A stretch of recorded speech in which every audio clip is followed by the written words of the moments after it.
Hey everyone, today's journey leaves the comfort of Earth's orbit and drops you straight into the crushing clouds of Venus as we confront death on Venus. Before we dive into blistering acid rain, furnace-like surface heat, and an atmosphere 45 times as dense as Earth's, please leave a like and subscribe if you haven't already. Your support fuels these high-stakes explorations. Let us know where you're tuning in from and what time it is. We love learning about our audience. Now settle in, imagine standing beneath a sulfur yellow sky, and brace yourself for searing droplets of sulfuric acid, supercritical carbon dioxide winds, and the relentless pressure that would crush you in an instant. Prepare to feel your suit's outer shell blister, hear clouds of corrosive vapors hiss against your visor, and witness a world that kills without mercy. The journey begins in the cold vacuum of space. You are encased in the most advanced thermal protection system ever designed, a culmination of decades of aerospace engineering. Your descent vehicle approaches Venus at 25,000 miles per hour, a gleaming speck against the luminous cloud-shrouded planet that grows larger with each passing moment. Unlike Mars with its thin atmosphere, or Earth with its gradual atmospheric thickening, Venus presents a unique challenge. Its atmosphere does not politely announce itself with gentle resistance. Instead, it stands as an almost solid wall, waiting to catch you with brutal efficiency. As your vehicle begins to pierce the uppermost layers of the Venusian atmosphere at an altitude of 250 kilometers, you feel the first tremors of what will soon become an overwhelming force. The initial molecules of carbon dioxide brush against your heat shield, creating friction that transforms kinetic energy into thermal energy. Temperature sensors on the exterior of your craft climb rapidly, registering 1000 degrees Fahrenheit within seconds. The material of your heat shield, designed specifically for this moment, begins its sacrificial ablation, carrying away heat as it gradually vaporizes. Your body, still weightless from space travel, now begins to feel the first tickle of gravity and deceleration. The sensation starts subtly, a mere 1/10 g, similar to the gentle push you might feel at the beginning of an elevator's descent. But this is merely the greeting card from Venus, a planet that does nothing by half measures. As you plunge deeper, the atmospheric density increases exponentially. At 200 kilometers above the surface, the vehicle shudders more violently. What began as a vibration now becomes a constant roar as superheated plasma envelops your craft. Your body presses more firmly against your restraints as deceleration forces climb from 1 g to 3 gs, then 5 gs. Your cheeks begin to sag, your arms feel leaden, and breathing requires conscious effort. Each inhalation feels like drawing breath with a weight on your chest, not crushing yet, but insistent and impossible to ignore. The view outside, had you any windows to see through, would showcase a spectacle of physics rarely witnessed by human eyes. The bow shock in front of your vehicle compresses atmospheric gases to such extremes that they become luminous, creating a superheated bubble of plasma that engulfs your craft. This plasma reaches temperatures of 12,000 degrees Fahrenheit, hot enough to ionize the surrounding gas and disrupt any radio communications with orbiting craft. You are now completely isolated, cut off in your electronic cocoon, guided only by inertial systems and pre-programmed descent parameters. At 120 kilometers altitude, the deceleration forces peak. Your body now endures 12 goats of force, 12 times your body weight pressing you against your couch. Your vision narrows as blood struggles to reach your brain. Even with a pressurized Jing suit squeezing your lower extremities to prevent blackout, the edges of your vision darken. Breathing becomes laborious, each expansion of your chest a battle against the invisible giant sitting on your torso. Your skin droops toward the back of your skull like a rubber mask being pulled, and swallowing becomes nearly impossible as your tongue feels like it has tripled in weight. The advanced material of your vessel glows white hot at its leading edge, temperatures reaching 2,700 degrees Fahrenheit. The thermal protection system is now fully engaged in its defensive battle, particles of the heat shield vaporizing in carefully calculated patterns, carrying away thermal energy in a process called ablation. Behind this sacrificial shield, a sophisticated system of thermal regulation struggles to maintain a survivable interior temperature. Cooling systems operate at maximum capacity, the whine of pumps barely audible over the thunderous roar of atmospheric friction. Inside your helmet, sweat beads on your forehead, not from heat, which is still remarkably well controlled, but from the physiological stress of sustained high-gain forces. The moisture cannot drip due to the forces pressing it against your skin, instead spreading in sheets across your face. Your heart works overtime, muscle fibers straining to maintain blood pressure sufficient to prevent loss of consciousness. Each breath is a shallow, deliberate act, your diaphragm fighting against the equivalent of having a 180-pound person sitting directly on your chest. At 80 kilometers altitude, the peak heating begins to subside, but the deceleration forces maintain their crushing grip. Your spacecraft has now slowed to 15,000 miles per hour, shedding 10,000 miles per hour through nothing but atmospheric friction. The vehicle's thermal management systems continue their critical work, thousands of sensors throughout the craft monitoring structural integrity, component temperatures and system performance. The data flows in millisecond updates to the flight computer, which makes hundreds of adjustments each second to maintain stability. You notice a change in the sound. The continuous roar develops a new layer, a high-pitched shrieking as atmospheric density continues to increase. Your craft is now passing through the upper sulfuric acid cloud layers, adding chemical corrosion to the list of assaults on your vehicle's exterior. These caustic clouds, composed of sulfuric acid droplets and various sulfur compounds, begin their attack on exposed surfaces, though at this speed and temperature, their chemical effects are initially overshadowed by the mechanical and thermal stresses. At 60 kilometers you pass through the most visible part of Venus's cloud deck. Your deceleration has decreased to a more manageable 7 gs, still severe enough to make your face feel like it's being pressed against a wall, but no longer threatening unconsciousness. The vehicle has slowed to 8,000 miles per hour. Temperature sensors on the exterior register a relative cooling, down to 1,500 degrees Fahrenheit as the peak heating phase ends. The plasma sheath that had engulfed the vehicle thins and dissipates, theoretically allowing radio communication again, though the sulfuric acid clouds and carbon dioxide atmosphere continue to attenuate signals severely. The descent continues through thickening atmosphere. At 50 kilometers the exterior pressure has increased to nearly 1 Earth atmosphere, but this is a mere preview of what awaits below. The temperature outside has decreased to a relatively mild 160 degrees Fahrenheit, ironically cooler in the middle atmosphere than either above or below. Your spacecraft, designed with multiple stage systems, now deploys its first major deceleration device. Specialized parachutes made of acid-resistant synthetic fibers unfurl, catching the thick air and further slowing your plunge.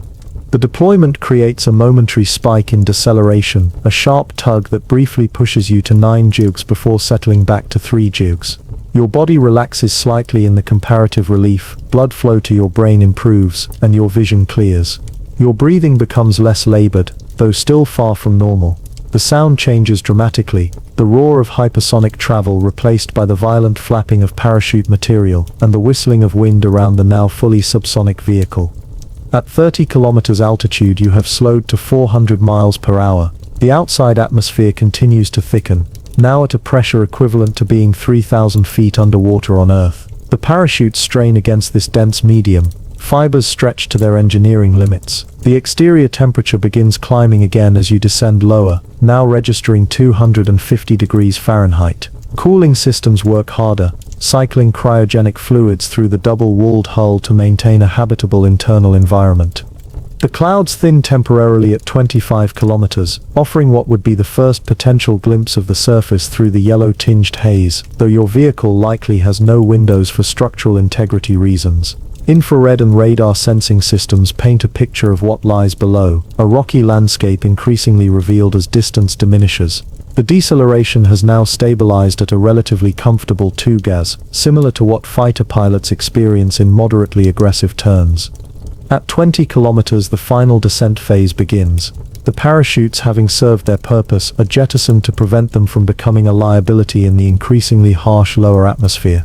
Retrockets engage, their chemical propellants carefully formulated to function in the carbon dioxide-rich environment. These thrusters fight against Venus's gravity, which at 90% of Earth's would normally feel familiar, but combined with the deceleration forces still pushes you firmly into your seat.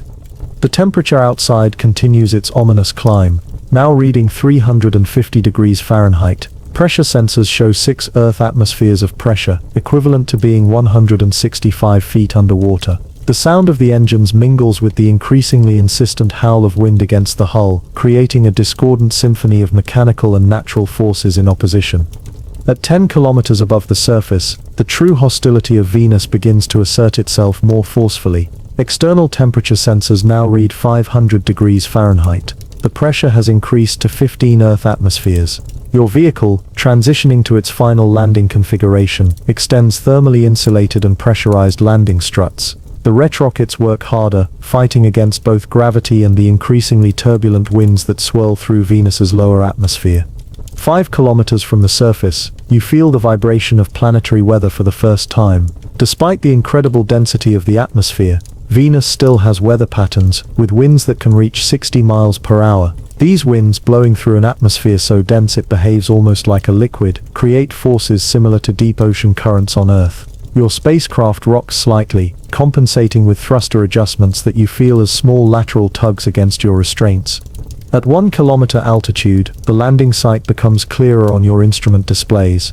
The surface of Venus, unseen directly by human eyes, appears in the synthetic vision system as a rocky, desolate landscape. Radar altimeters provide precise height measurements, guiding the final descent. The exterior temperature has now reached 700 degrees Fahrenheit, and pressure sensors indicate 30 Earth atmospheres, equivalent to being 1,000 feet underwater.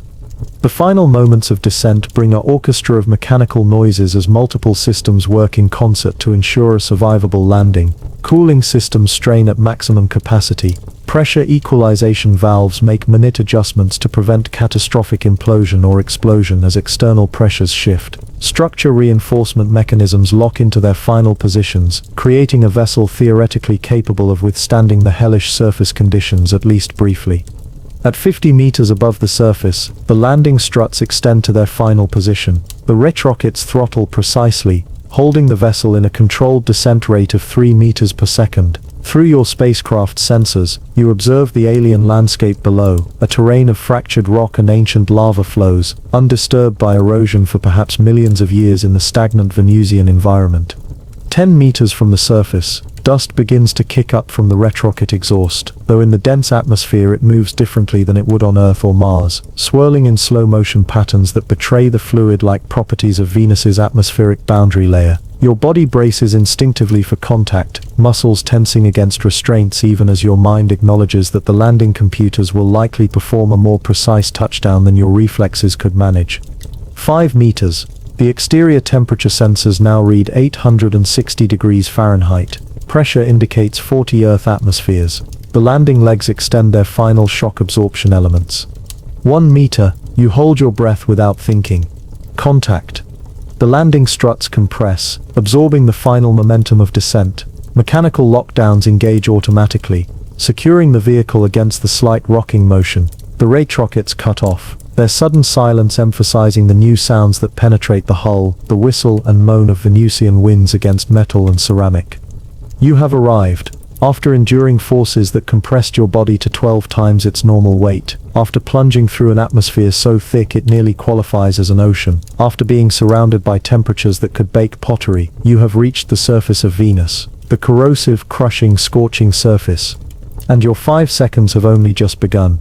The moment your craft settles onto the volcanic plains of Venus, a pressure alarm sounds inside your helmet.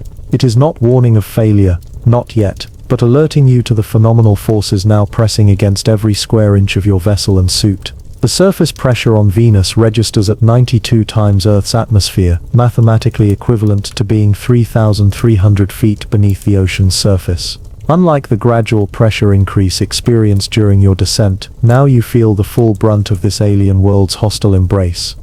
Your pressure suit, the most advanced ever created for planetary exploration, hisses softly as it counteracts the external forces. The sound is the active pressure regulation system, maintaining a livable internal environment despite the crushing weight outside. Each breath you take feels slightly labored, not because the suit's systems are failing to provide adequate oxygen, but because your chest muscles must work against the additional mechanical resistance of a suit that is being compressed from all directions. The sensation is unlike anything you have experienced in terrestrial training. Pressure chambers on Earth can simulate deep-sea conditions, but they cannot replicate the psychological impact of knowing you are surrounded by an environment so inherently hostile that it would kill you in ways multiple and simultaneous. Through the layers of your protective gear you sense rather than feel the weight of an entire toxic atmosphere pressing in. Your suit's exoskeletal frame clicks and whirs as microscopic adjustments maintain structural integrity. These sounds, normally imperceptible during training exercises, now seem amplified by your heightened awareness. Each tiny movement of a joint requires marginally more effort than it would on Earth, not just because of Venus's gravity, which is 9/10 that of your home planet, but because you are moving against a suit that is actively resisting deformation from external pressure. Engineers designed your protective systems with multiple redundant layers, each serving specific functions against the Venusian environment. The outermost layer, made of ceramic composites and specialty metals, bears the primary burden of structural resistance. Beneath this, a system of mechanical counterpressure elements distributes force evenly to prevent stress concentration that could lead to catastrophic failure. Further inside, gas-filled chambers maintain a habitable pressure gradient, becoming increasingly Earth-like as they approach your body. Through your helmet's heads-up display, pressure readings from sensors distributed across your suit update in real time. They show localized pressure variations as high as 95 Earth atmospheres near ground contact points, equivalent to being crushed under the weight of a compact car distributed over your body. These numbers would be fatal in an instant without protection, collapsing lungs, rupturing eardrums, and forcing nitrogen into solution in your bloodstream like a deep-sea diver experiencing fatal decompression sickness.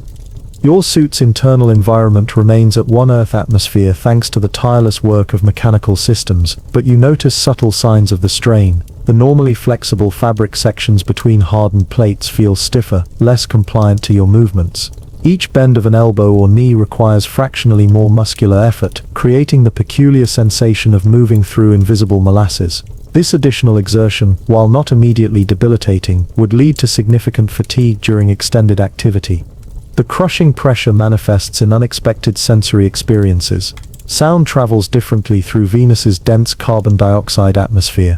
The constant background noise of whistling wind comes to you strangely muted yet with altered acoustic properties, lower frequencies carrying further than they would on Earth, while higher tones seem deadened. This creates an auditory landscape both alien and subtly disorienting, as if you are hearing the world through a layer of thick liquid. Your lander, designed like a deep-sea submersible in many respects, creaks audibly as it settles. These sounds are not the harmless expansion and contraction noises of terrestrial vehicles, adjusting to temperature changes, but stress indicators as materials resist forces that would implode conventional spacecraft in seconds. The noises travel through the structure and into your suit through contact points, creating an unsettling symphony of materials under duress. The pressure affects every system and component with relentless equality. Mechanical linkages move fractionally slower as lubricants become more viscous under compression. Electrical connections experience infinitesimally increased resistance as conductive materials deform microscopically. Even the transmission of light through external camera lenses is affected, as the extreme pressure slightly alters refraction angles, requiring real-time computational correction to provide accurate visual data. Your suit's joint sections contain specialized rotation bearings similar to those used in deep-sea diving equipment, but evolved for the even greater pressures of Venus. As you move your arm to check a wrist-mounted display, you feel a subtle grinding sensation through your glove, the bearing fighting against forces that attempt to lock it in place. This tactile feedback serves as a constant reminder of your environment's hostility, a sensation that would become psychologically wearing over extended periods, but remains merely distracting during your brief visit. Looking through your visor at the sensor readouts describing the world outside, you note that the pressure creates phenomena impossible on Earth. The carbon dioxide surrounding you is not simply a gas but exists in a supercritical state, a phase of matter where distinctions between liquid and gas blur into meaninglessness. This supercritical carbon dioxide flows around your suit with properties simultaneously reminiscent of both steam and water, capable of transferring heat with frightening efficiency while flowing through the smallest imperfections in seals or materials. Pressure sensors on your lander's external experiments register minute variations as Venusian weather systems move invisibly overhead. These changes, mere fractions of an Earth atmosphere, would be inconsequential in terrestrial environments but represent significant meteorological events in Venus's dense atmospheric ocean. A slight drop in external pressure from 92 Earth atmospheres to 91.8 registers as a weather front passing, the Venusian equivalent of a high-pressure system moving through.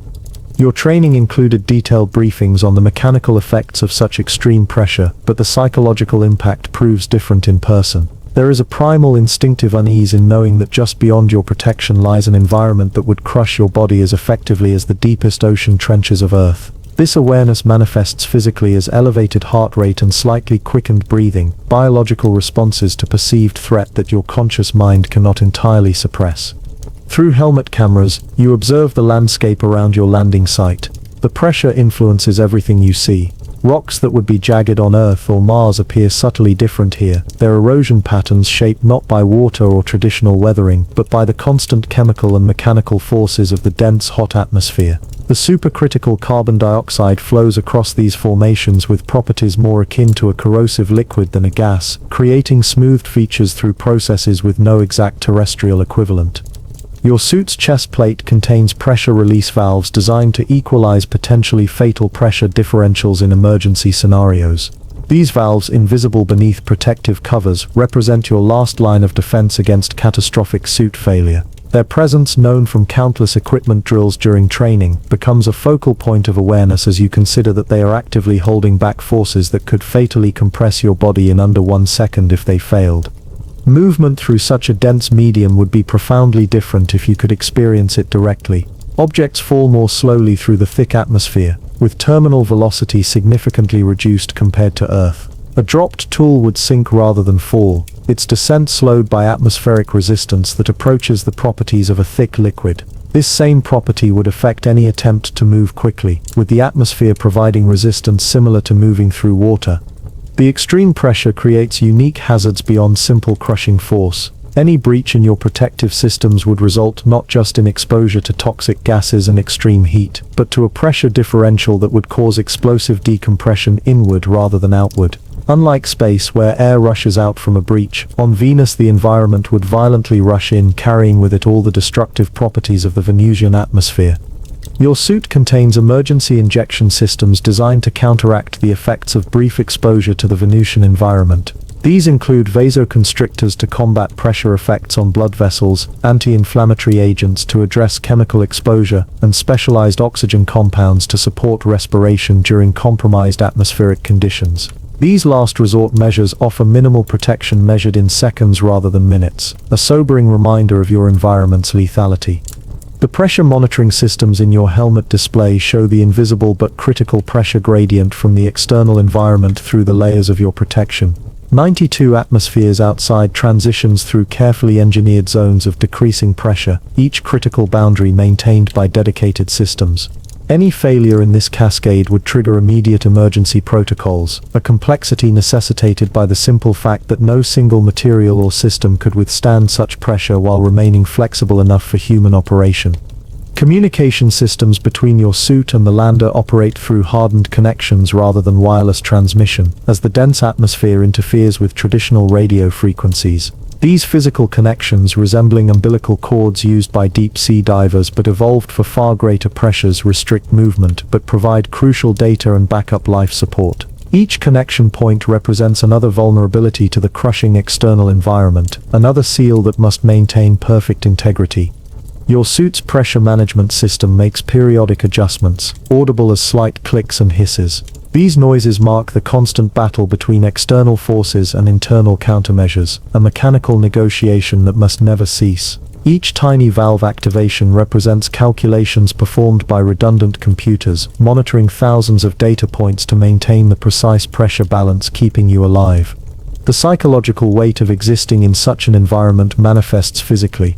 Research on deep-sea divers and astronauts has documented the phenomenon of environmental stress triggering heightened awareness of bodily sensations. You notice your pulse in your ears, the expansion of your chest with each breath, the slight perspiration forming on your forehead inside your helmet. These normal bodily functions become magnified in consciousness as your brain processes the contrast between your fragile biology and the crushing environment separated from you by engineered barriers. Venus's pressure creates unusual physical properties in materials. Metals that would be solid and rigid on Earth become more malleable under such compression, experiencing accelerated creep deformation. Plastics and polymers that would maintain flexibility in terrestrial environments become increasingly brittle as molecular bonds are stressed. Your suit accounts for these property changes through specialized composition, actively monitoring the condition of each material through embedded sensors that track deformation at the microscopic level. The pressure gauge on your wrist display shows 92.7 atmospheres, equivalent to the weight of 20 heavyweight boxers standing on every square foot of your body. This number remains relatively constant, varying only with subtle atmospheric changes and your own minute altitude differences as you shift position. The unchanging nature of this threat creates a different kind of stress than the more variable dangers of space or other planetary environments, a persistent, unwavering force that never relents. Your life support system hums at a higher pitch than it did during your descent, working harder now that it is surrounded by the full pressure of Venus's surface conditions. This increased strain translates to accelerated power consumption, with battery levels declining at nearly twice the rate they would in space or on more hospitable planetary bodies. Each percentage point of power represents a finite resource, a countdown to the moment when mechanical assistance against the crushing pressure would cease. Through your visor, the rocky surface of Venus takes on a strange quality under the pressure and heat. Some minerals that would be solid on Earth exist here in altered states, their physical properties changed by the extreme conditions. What appears solid may have properties more akin to extremely dense clay, while other formations exhibit brittle characteristics that would shatter rather than deform under stress. These altered material states represent another alien aspect of a world where even the behavior of rock differs from terrestrial experience. The extreme pressure distorts your perception of distance and scale, without familiar atmospheric effects like terrestrial haze to provide visual cues, and with light traveling through a medium so dense it approaches liquid properties. Your brain struggles to accurately interpret the landscape. Objects that sensors indicate are hundreds of meters away appear strangely immediate, while closer formations seem artificially defined, their edges too sharp in the dense atmosphere. This perceptual distortion adds to the alienness of your experience, a subtle reminder that human senses evolved for a very different environment. Your training included extensive simulation of Venus surface operations, but no simulation could fully capture the psychological impact of knowing that the pressure surrounding you could collapse your lungs, crush your skull, and compress your body to a fraction of its normal volume, in less time than it takes to blink. This knowledge creates a unique form of environmental awareness, a constant background processing of risk that occupies mental resources even when not consciously considered. The lander beneath you continues its subtle creaking, materials stressed not just by the heat, but by pressure that attempts to find and exploit any structural weakness. These sounds travel through your boots into your suit's audio system, a continuous reminder of forces at work. Engineers designed the lander with safety margins triple those of deep-sea submersibles, yet even with such precautions, the materials exhibit strain under Venus's relentless embrace. Your suit's pressure regulation system relies on a combination of mechanical strength and active counterpressure, similar in principle to the counterpressure suits proposed for Mars but engineered for forces orders of magnitude greater. When you move your arm, micromechanical systems instantly adjust, redistributing pressure resistance to prevent weak points from forming in your protection. This constant reconfiguration creates a subtle sensation of your suit moving semi-independently, as if it were a living thing responding to the environment. The heads-up display in your helmet shows the status of these counterpressure systems, a complex diagram of your body outlined in green indicating nominal function. Any section that began to experience problematic pressure differentials would shift toward yellow or red, triggering graduated response protocols before catastrophic failure could occur. Your eyes scan this display regularly in an autonomic response, a survival behavior reinforced during training until it became instinctual. Venus's atmospheric pressure creates one benefit amid its many hazards: radiation protection. The sheer mass of atmosphere above you blocks cosmic radiation more effectively than Earth's atmosphere, creating an environment with lower background radiation than you would experience on your home planet's surface. This single positive aspect exists as a minor footnote amid the overwhelming hostility of every other environmental factor. The pressure sensors distributed across your suit detect microscopic deformations in real time, reporting data that feeds into predictive algorithms, monitoring for patterns that might indicate impending failure. This constant stream of information creates a detailed pressure map of your surroundings, revealing subtle variations that correspond to topographical features and atmospheric movements too small to detect visually. Through this technological extension of your senses, you perceive the pressure environment in ways impossible through natural human perception. Your training emphasized the psychological impacts of existing in an environment of constant threat. The human mind normally habituates to consistent stimuli, becoming less consciously aware of unchanging conditions over time. But certain threats, particularly those that trigger primal survival instincts, resist this habituation. The crushing pressure of Venus represents such a threat. maintaining a grip on your awareness that would persist regardless of exposure duration, a constant tax on cognitive resources. The extreme pressure affects even the function of the scientific instruments deployed from your lander. Mechanical sampling systems move sluggishly, fighting against atmospheric resistance that approaches hydraulic pressure. Electrical systems run at reduced efficiency as components compress microscopically, altering designed tolerances. Chemical sensors must account for reaction rates altered by the extreme pressure environment, recalibrating constantly to provide accurate data. Through your helmet's external microphones, acoustically designed to function in Venus's dense atmosphere, you hear the world outside. Sound travels nearly 4 times faster in this dense carbon dioxide than it does through Earth's atmosphere, creating unusual acoustic properties. The ever-present wind creates tones that would be impossible on Earth, lower frequencies carrying with unusual clarity, while higher-pitched sounds attenuate rapidly. This alien soundscape reinforces the foreignness of your surroundings, a world where even the physics of sound operates by unfamiliar rules. The pressure-sensing elements in your gloves allow you to feel the environment through haptic feedback, translating external conditions into tactile sensations that your brain can interpret. When you extend your hand toward a nearby rock formation, these sensors detect the slight pressure variations caused by your movement displacing the supercritical carbon dioxide. The feedback feels reminiscent of moving your hand through water, though the medium outside would kill you instantly if directly contacted.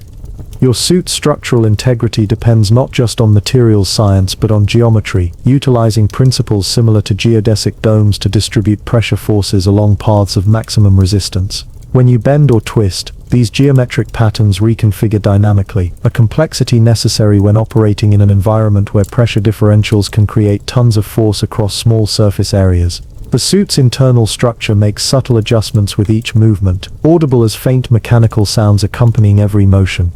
The crushing pressure creates cognitive dissonance between intellectual understanding and instinctual response. Your rational mind comprehends the scientific principles at work, the molecular interactions and physical laws creating the environment around you. But your evolutionary programming, developed in Earth's comparatively gentle conditions, registers the situation as profoundly wrong, triggering low-level stress responses that manifest as elevated heart rate, increased respiration, and heightened sensory awareness, your body preparing for a threat it cannot fully comprehend. As you complete the first second of your 5-second visit to Venus, the pressure monitoring systems continue their vigil, holding at bay forces that would kill you instantly without protection. Your suit's structural elements bear loads that would crush conventional vehicles, and your every movement occurs against resistance that would exhaust unassisted human strength in minutes. Yet the truly remarkable aspect of your experience is not just that you survive in this crushing environment, but that human ingenuity has created systems capable of extending your biological existence into a realm where every physical parameter exists in hostile opposition to life as Earth evolved it. The pressure is not merely a physical force but becomes an omnipresent entity, an invisible weight that dominates your experience of Venus. And as you contemplate the crushing grip of this alien world, your instruments detect the next layer of Venus's hostility coming into play. The temperature sensors, which have been climbing steadily since landing, now approach their critical threshold. The pressure was merely the first greeting from this inhospitable world. Now the heat asserts itself. The crushing pressure of Venus maintains its relentless embrace, but now another deadly aspect of the planet announces itself with mounting intensity.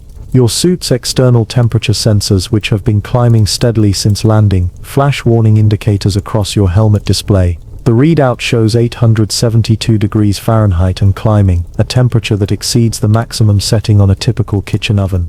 This heat is unlike anything humans normally encounter. On Earth, firefighters might briefly endure 400 degrees Fahrenheit with specialized gear. Industrial furnaces might reach 1000 degrees, but humans observe these from safe distances. Here on Venus, you are immersed in an environment hot enough to melt lead, zinc and tin, an environment where common metals would quickly lose their structural integrity. Through the layers of your thermal protection you feel no direct heat yet, a testament to the engineering marvel that is your suit. The outer shell, composed of ceramics and reflective materials similar to those used on spacecraft heat shields, works to reflect away as much thermal energy as possible. Beneath this, vacuum layers and aerogel insulation create barriers that slow thermal transfer. Multiple active cooling systems pump heat away from your body using principles similar to refrigeration but evolved for the extreme conditions of Venus. Despite these protections, the sheer magnitude of the thermal gradient between your body's 98.6 degrees and the external 875 degrees creates a situation where heat inevitably penetrates, albeit slowly. The first sensations come not as burning but as an unusual warmth against your back and legs where your body contacts the suit during seated position. This warmth, still well within safe parameters, serves as a tactile reminder of the inferno outside. The thermal protection systems in your suit operate with audible effort. Cooling pumps that were barely noticeable during descent now hum with increased intensity. Thermal management fluid circulates through microscopic channels throughout your garment, carrying heat away from your skin to exchanges that temporarily store thermal energy in phase change materials, substances that absorb heat by melting from solid to liquid states without temperature increase. These systems buy precious time, but basic physics dictates they cannot function indefinitely against such extreme thermal gradients. Your helmet display shows a thermal mapping of your suit, color-coded to indicate temperature zones from the scorching exterior to the life-sustaining interior. The visualization resembles a weather map with dramatic gradients, transitioning from bright reds and yellows at the exterior through oranges and greens in the middle layers to safe blues near your body. This display updates continuously, showing hotspots developing where insulation performs less optimally, particularly at joint sections where maintaining thermal barriers while allowing movement creates engineering challenges. The extreme heat affects everything around you in ways both obvious and subtle. The lander's extended sampling arm, visible through your forward cameras, appears distorted as heat ripples rise from the Venusian surface, creating mirage effects similar to those seen on hot desert roads, but more pronounced and persistent. These ripples represent convection currents in the supercritical carbon dioxide, transferring heat through fluid movement in the dense atmosphere.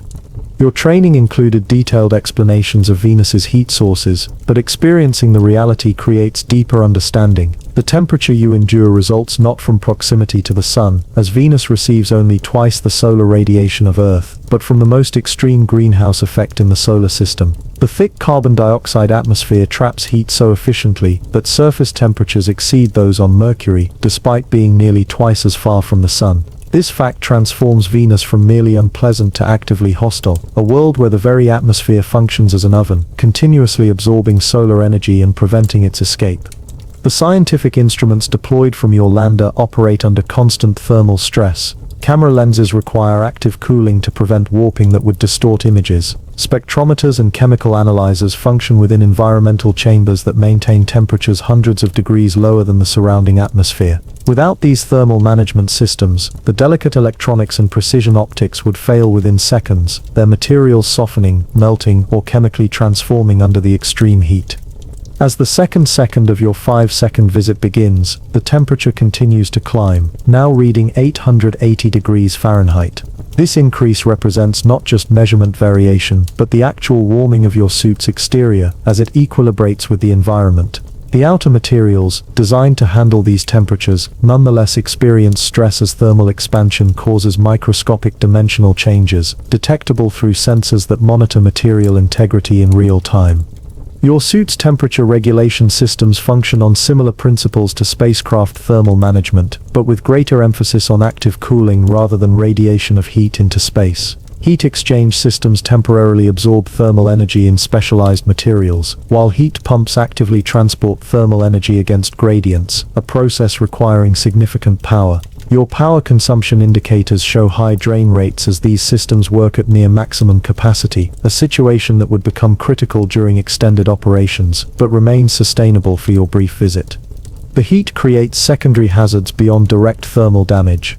Materials exposed to Venus's atmosphere experience accelerated chemical reactions at these temperatures, with corrosion rates hundreds of times faster than on Earth. Your suit's exterior, while primarily ceramic and thermally resistant metals, includes specialized coatings that sacrifice themselves gradually, ablating away like a spacecraft heat shield during re-entry, carrying thermal energy and corrosive compounds away from critical structural elements. Through thermal imaging sensors, you observe the landscape around you in false color representing temperature variations. The ground directly beneath the lander appears slightly cooler, its heat temporarily displaced by the vessel's mass and the shadow it casts. Nearby rocks show subtle temperature differences based on composition, with some minerals conducting and retaining heat differently than others. These thermal signatures provide scientific data about surface materials while illustrating the remarkably uniform heat of the Venusian environment, a world without the temperature variations that define Earth's habitable climates. Your helmet's cooling systems work hardest of all your protection, as your head contains the most heat-sensitive organs, particularly your brain and eyes. Cool air circulates across your face, creating the only truly comfortable sensation in your entire experience. This targeted cooling represents a design priority, maintaining cognitive function in an environment where any reduction in mental clarity could prove immediately fatal. You notice sweat beginning to form on your neck and chest. Despite these efforts, your body's natural cooling system responding to the increasing thermal load that penetrates even the advanced insulation. The heat affects your perception of time, a phenomenon documented in psychological studies of humans in thermally stressful environments. Seconds seem to stretch longer as your brain processes the multiple streams of temperature-related data, from direct sensory input to the digital readouts in your helmet. This temporal distortion, while subjective, forms part of your experience of Venus, making your 5-second visit seem significantly longer, each moment filled with greater information density as your survival-focused mind processes every thermal-related signal with heightened attention. Temperature alarms sound periodically, not indicating failure, but notifying you of systems adjusting to maintain thermal equilibrium. Each alarm triggers an autonomic stress response, a spike in heart rate and momentary breath holding before your conscious mind processes the information and recognizes it as a normal operational notification, rather than an emergency. These brief stress reactions, while individually minor, accumulate as part of the overall physiological burden of existing in such a hostile environment. The materials of your suit respond differently to the heat based on their composition and function. Outer layers, designed primarily for thermal resistance, maintain structural integrity, but experience surface degradation as sacrificial coatings vaporize. Middle layers focus on insulation, using principles from vacuum thermos containers but enhanced with active thermal management. Inner layers prioritize breathability and comfort while still contributing to the thermal protection system, a complex balance of seemingly contradictory requirements solved through advanced materials science. Your helmet display now shows 885 degrees Fahrenheit. Historical context makes this number more comprehensible, though no less extreme. This temperature exceeds the self-cleaning function of most home ovens. It approaches the firing temperature for some ceramics. It would cause standard automobile engine oil to smoke and break down, and it represents the constant, unchanging environment of Venus rather than a temporary extreme, a thermal state that has likely persisted for billions of years and will continue long after your brief visit. The scientific instruments gathering data around you operate on borrowed time. While humans have never landed sensitive equipment on Venus for more than brief periods, Soviet Venera landers in the 1970s and 80s provided valuable precedent. Those pioneering probes using 1980s technology survived between 23 and 127 minutes before succumbing to the heat. Your more advanced systems employ modern materials and cooling techniques, but still race against the inevitable as heat gradually overwhelms their protective measures. Your suit's multiple thermal layers create a managed heat gradient from exterior to interior. The outermost temperature approaches 890 degrees, while the innermost layer touching your skin registers a warm but manageable 88 degrees. Between these extremes, each layer serves specific functions in the thermal management system, some reflecting heat, others absorbing it temporarily, still others actively moving it away from your body through powered systems. This thermal engineering miracle represents thousands of hours of design work, creating a human habitable microenvironment within one of the most hostile thermal conditions in the solar system. The unrelenting heat creates unique material behaviors in the Venusian environment. Some rocks that would be solid and rigid on Earth become slightly malleable here, exhibiting properties more similar to extremely stiff clay than stone. Certain minerals reach temperatures where their crystalline structures begin phase transitions, not fully melting but entering states between solid and liquid at the microscopic level. These alien material properties contribute to the fundamental foreignness of Venus, a world where familiar substances behave according to unfamiliar rules. Through your visor, heat distortion creates visual artifacts that your augmented reality system works to correct. The landscape appears to shimmer slightly, not due to any actual movement, but from thermal convection in the dense atmosphere creating refractive index variations that bend light unpredictably. Your visual processing software compensates for these distortions, constructing a more stable image than your unassisted eyes would perceive. Another example of technology extending human capabilities beyond their evolutionary limitations. The heat penetrates deeper into your suit with each passing moment. Areas that previously felt merely warm now approach uncomfortable, particularly at contact points where your body touches the interior of your protection. The sensation remains well short of painful, carefully managed by active cooling systems, but the progression is unmistakable, a tangible reminder of the immense thermal gradient working constantly to equalize temperatures between the Venusian environment and your vulnerable human physiology.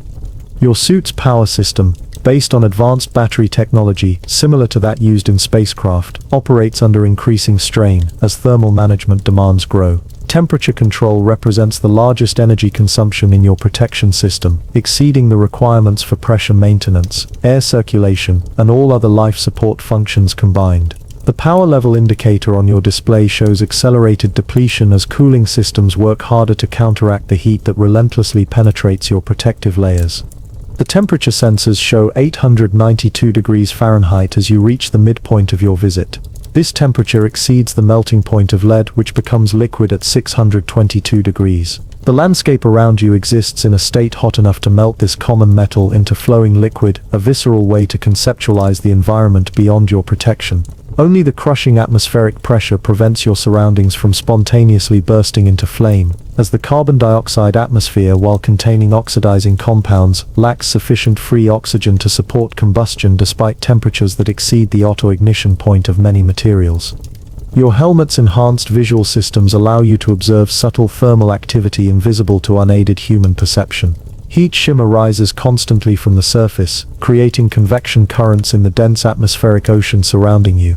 Occasional brighter heat plumes indicate areas of slightly higher temperature, perhaps regions where the crust is marginally thinner, or where different surface minerals create variations in thermal conductivity. These observations contribute valuable scientific data about Venus's ongoing geological processes while illustrating the planet's nature as a thermal system in long-term equilibrium.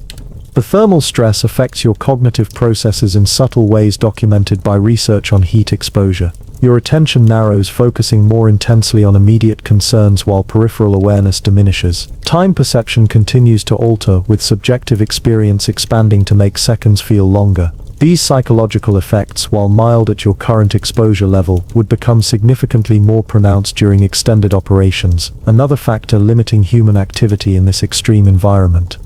Your suit's cooling systems utilize multiple mechanisms working in concert. Passive systems include reflective coatings and vacuum insulation layers. Semi-active systems contain phase change materials that absorb heat energy during state transitions. Fully active systems pump coolant through microscopic channels throughout your suit, collecting heat and transferring it to thermal sinks or radiators that can temporarily store or distribute thermal energy. The engineering complexity required to maintain a livable temperature differential of over 700 degrees within the thickness of your suit represents one of the most advanced thermal management systems ever created. The unrelenting heat creates strange sensory experiences. Despite the objective knowledge that your surroundings exist at temperatures that would instantly cause third-degree burns upon direct contact, your body receives no direct thermal pain signals. Instead, your experience comes through secondary cues: the subtle warming of your suit's interior, the visible heat distortion in your visual field, the constant temperature readings on your display, and the audible strain of cooling systems working at high capacity. This disconnection between intellectual understanding and direct sensory input creates a unique form of environmental awareness, heavily mediated by technology. As the third second of your visit begins, temperature readings hold steady at 895 degrees Fahrenheit, approaching 900 degrees, the temperature at which aluminum begins to lose structural integrity. Your suit contains no exposed aluminum in its outer layers for precisely this reason, relying instead on titanium alloys, specialized ceramics and composite materials with vastly higher thermal tolerance. This material selection represents another layer of engineering specifically addressing Venus's thermal challenges, a design philosophy where each component must function under conditions that would destroy conventional alternatives. The scientific value of experiencing such extreme heat firsthand comes partly from observing how real materials behave in conditions difficult to simulate precisely on Earth. Laboratory tests can create comparable temperatures, but struggle to simultaneously replicate Venus's crushing pressure and corrosive atmosphere. Your observations of material behaviors in this combined environment provide validation data for theoretical models and laboratory simulations, contributing to scientific understanding of extreme condition physics and chemistry relevant not just to planetary science but to industrial applications including advanced manufacturing and energy systems. Your suit's thermal regulation includes emergency protocols that would activate automatically if interior temperatures approached dangerous levels.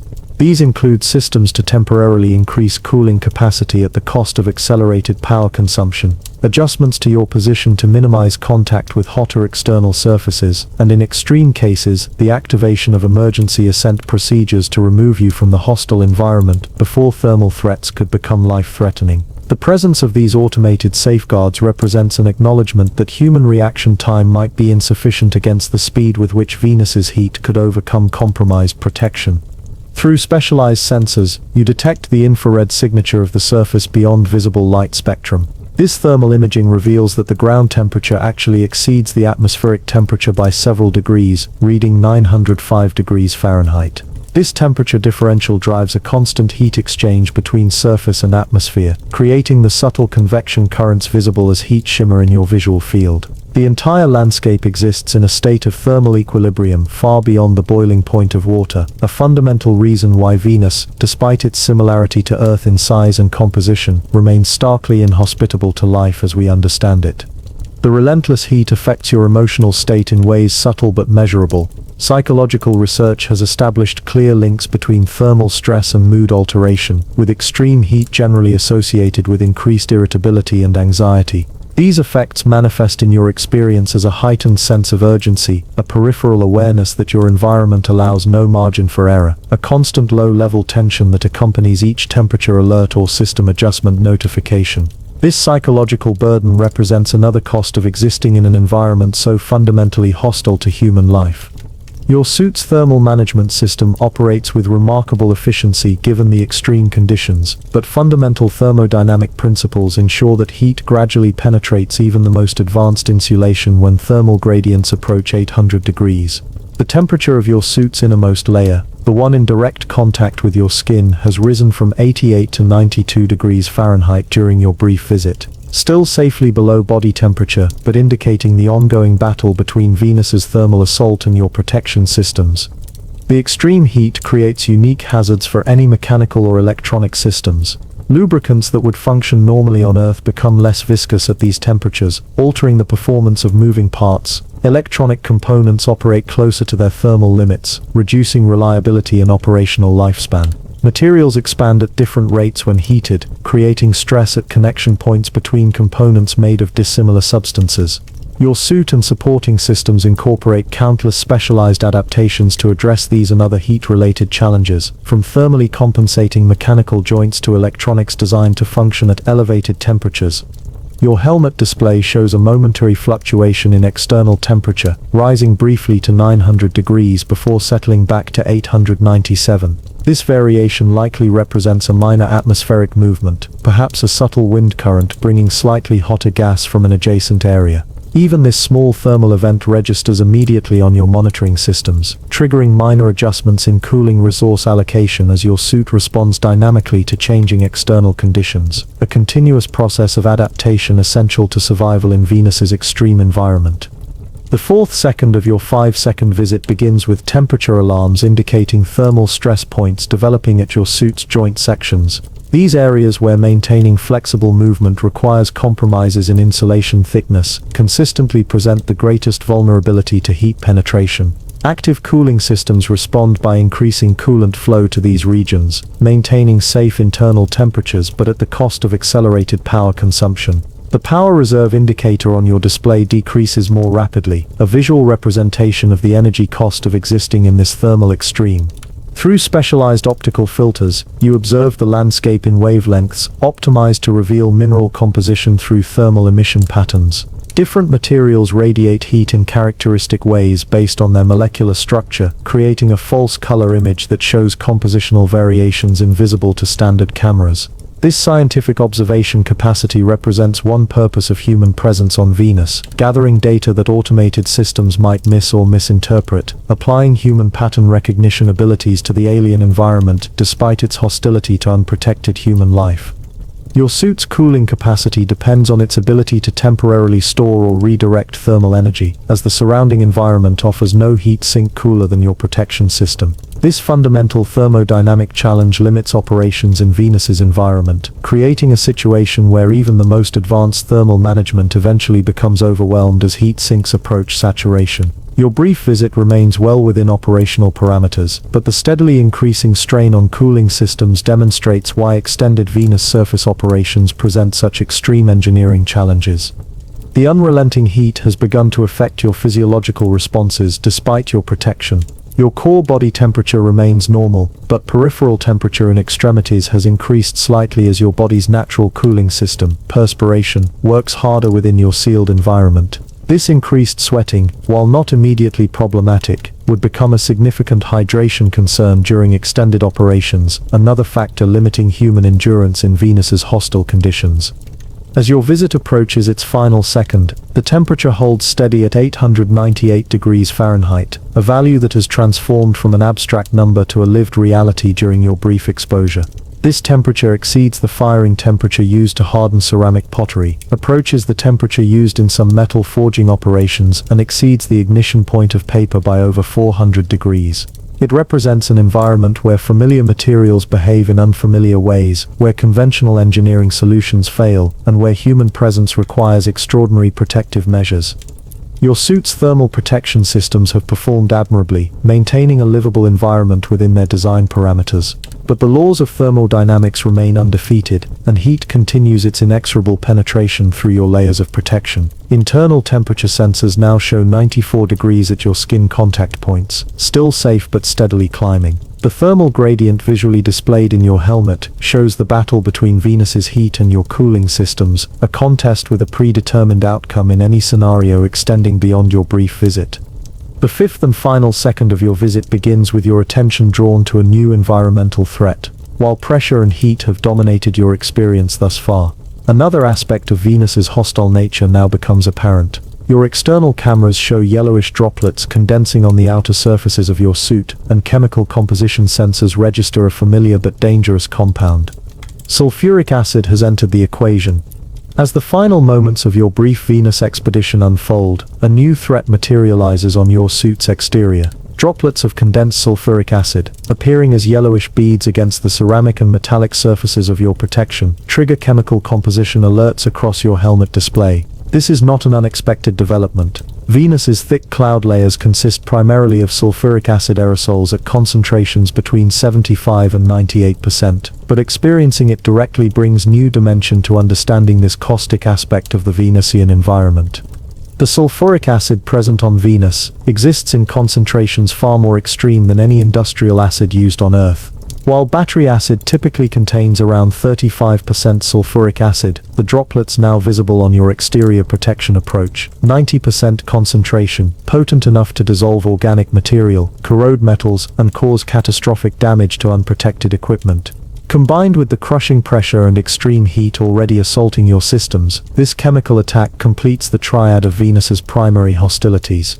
Your suit's outermost layer incorporates specialized acid-resistant coatings, materials developed initially for industrial chemical containment, but evolved significantly for planetary exploration. These fluoropolymer compounds, similar to advanced versions of Teflon, but with molecular structures specifically engineered to resist sulfuric acid attack, serve as your first line of chemical defense. Through your helmet cameras, you observe these coatings performing their function as acid droplets bead up rather than spread across protected surfaces, minimizing contact area and chemical reaction rates. The interaction between sulfuric acid and the extreme heat of Venus creates uniquely hazardous conditions. At 900 degrees Fahrenheit, the acid exists in a state rarely observed on Earth, its chemical reactivity dramatically increased by the elevated temperature while simultaneously partially decomposing into sulfur dioxide and sulfur trioxide gases. This creates a chemical environment that attacks materials through multiple mechanisms simultaneously, combining direct acid corrosion with gaseous chemical attack and thermal degradation in a relentless assault on protective barriers. Your helmet's external sensors detect the distinctive odor signature of sulfur compounds, though your life support system carefully filters these from your breathing air. The chemical analysis display shows concentrations of sulfur dioxide, hydrogen sulfide, and carbonyl sulfide, in addition to sulfuric acid, creating a toxic chemical soup that would cause severe respiratory damage upon even brief exposure. These compounds exist in a complex equilibrium in the Venusian atmosphere, shifting between different forms under the influence of ultraviolet radiation, temperature variations, and catalytic reactions with surface minerals. Through specialized cameras equipped with chemical imaging filters, you observe the acid droplets more clearly. Their yellowish coloration comes partly from elemental sulfur suspended within the acid, and partly from iron compounds dissolved from surface materials, creating a solution that appears distinctly different from the clear sulfuric acid familiar from Earth laboratories. This visual data provides scientific insights into atmospheric composition and chemical cycling between Venus's surface and its dense cloud layers, processes that have operated continuously for billions of years. The acid presents a multi-layered threat to your protection systems.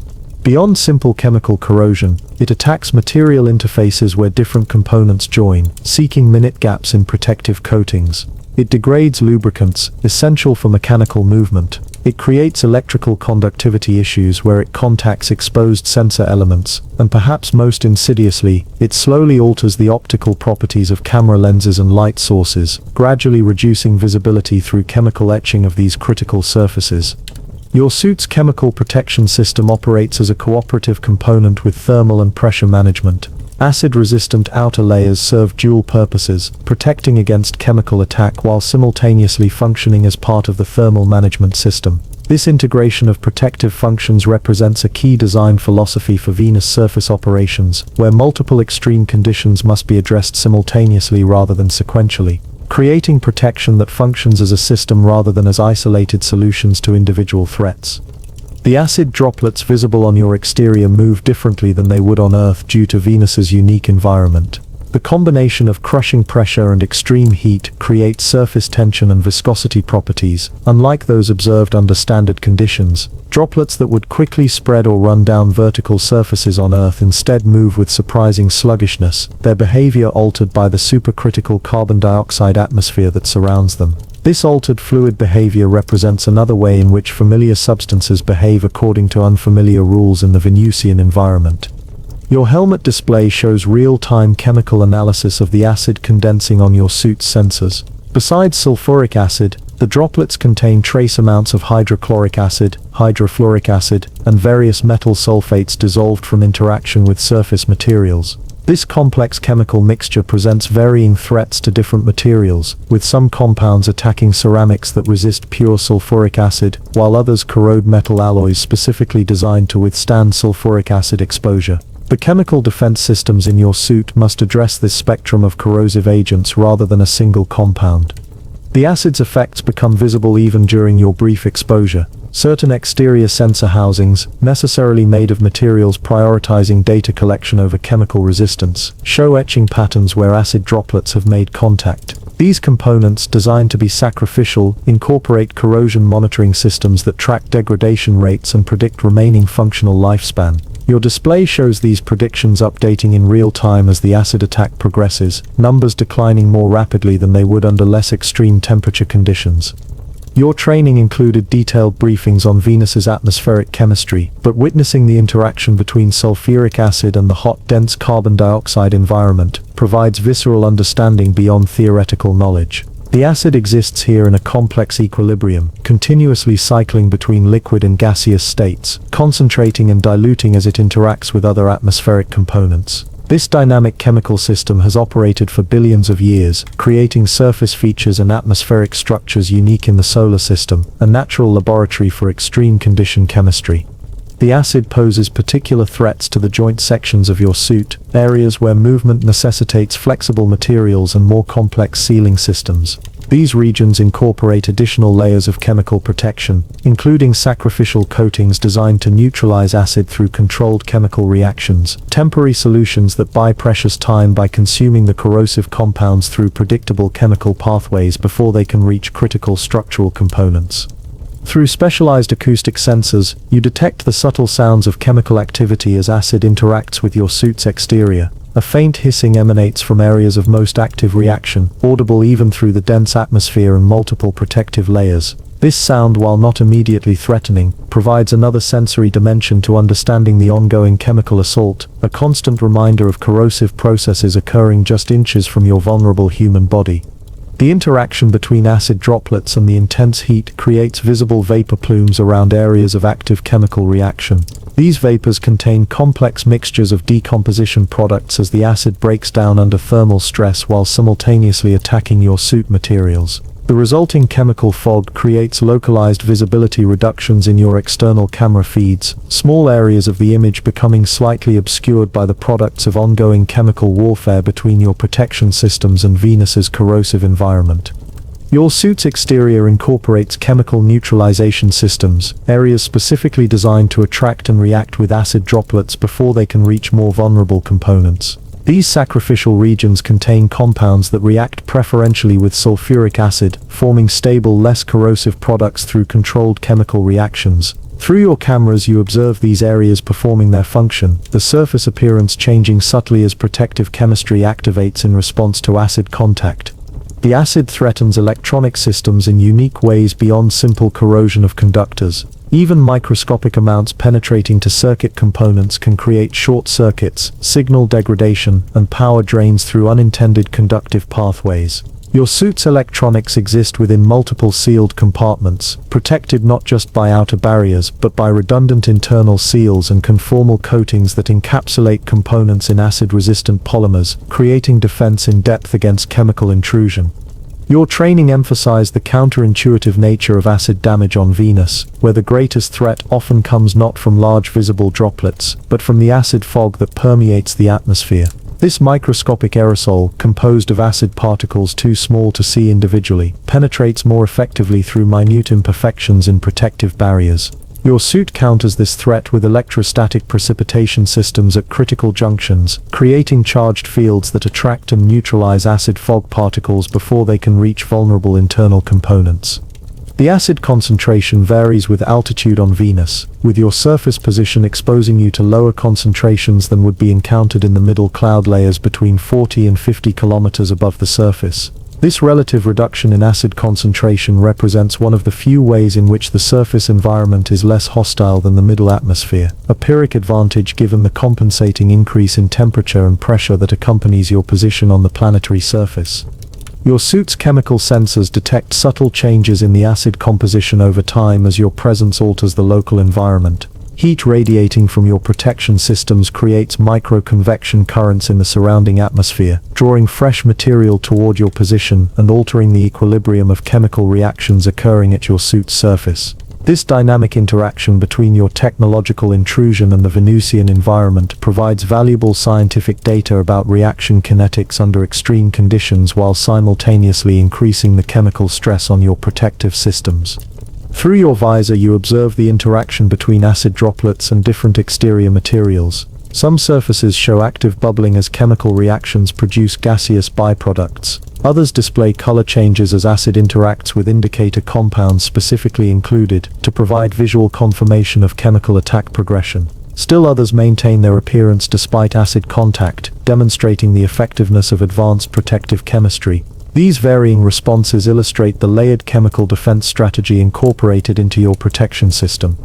The acid presents unique challenges for the scientific instruments deployed from your lander. Optical systems require continuous cleaning mechanisms to maintain clarity as acid etches exposed lenses.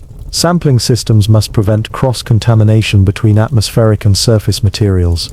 Analytical instruments must account for the effects of acid on calibration standards and reference materials. Each of these challenges necessitates specialized design solutions, creating systems significantly more complex than would be required in less chemically hostile environments.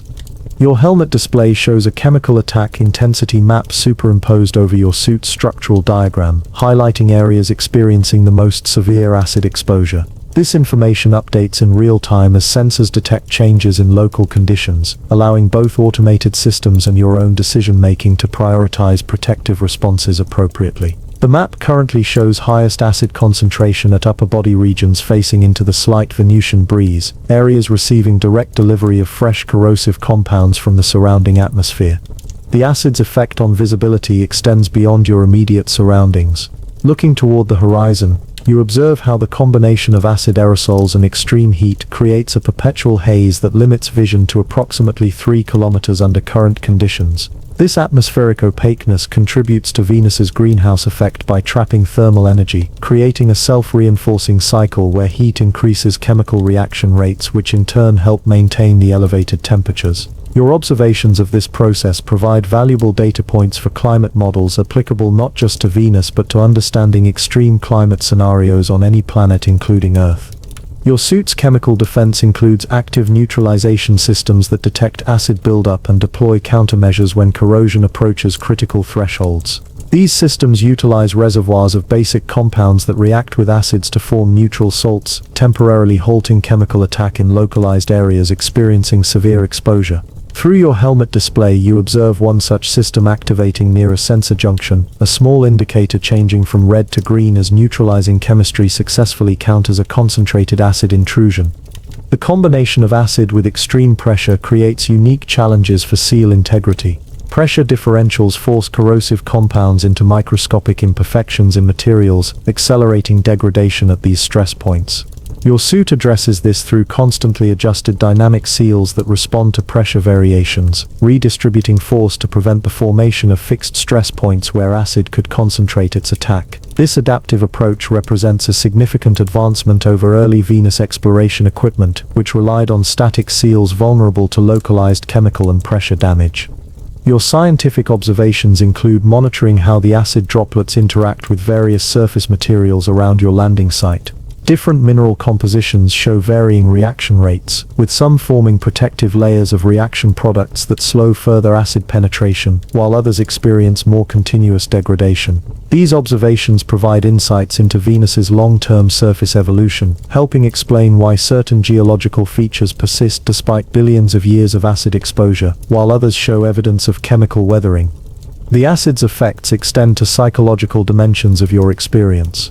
Research on human factors in hazardous environments indicates that chemical threats often create stronger anxiety responses than other dangers, possibly due to evolutionary psychology regarding contamination and poisoning. Your training included extensive desensitization to help manage these responses, but the visible evidence of acid attacking your protection creates an instinctive unease distinct from your reaction to heat or pressure, a reminder of the multiple layers on which Venus's environment challenges human presence.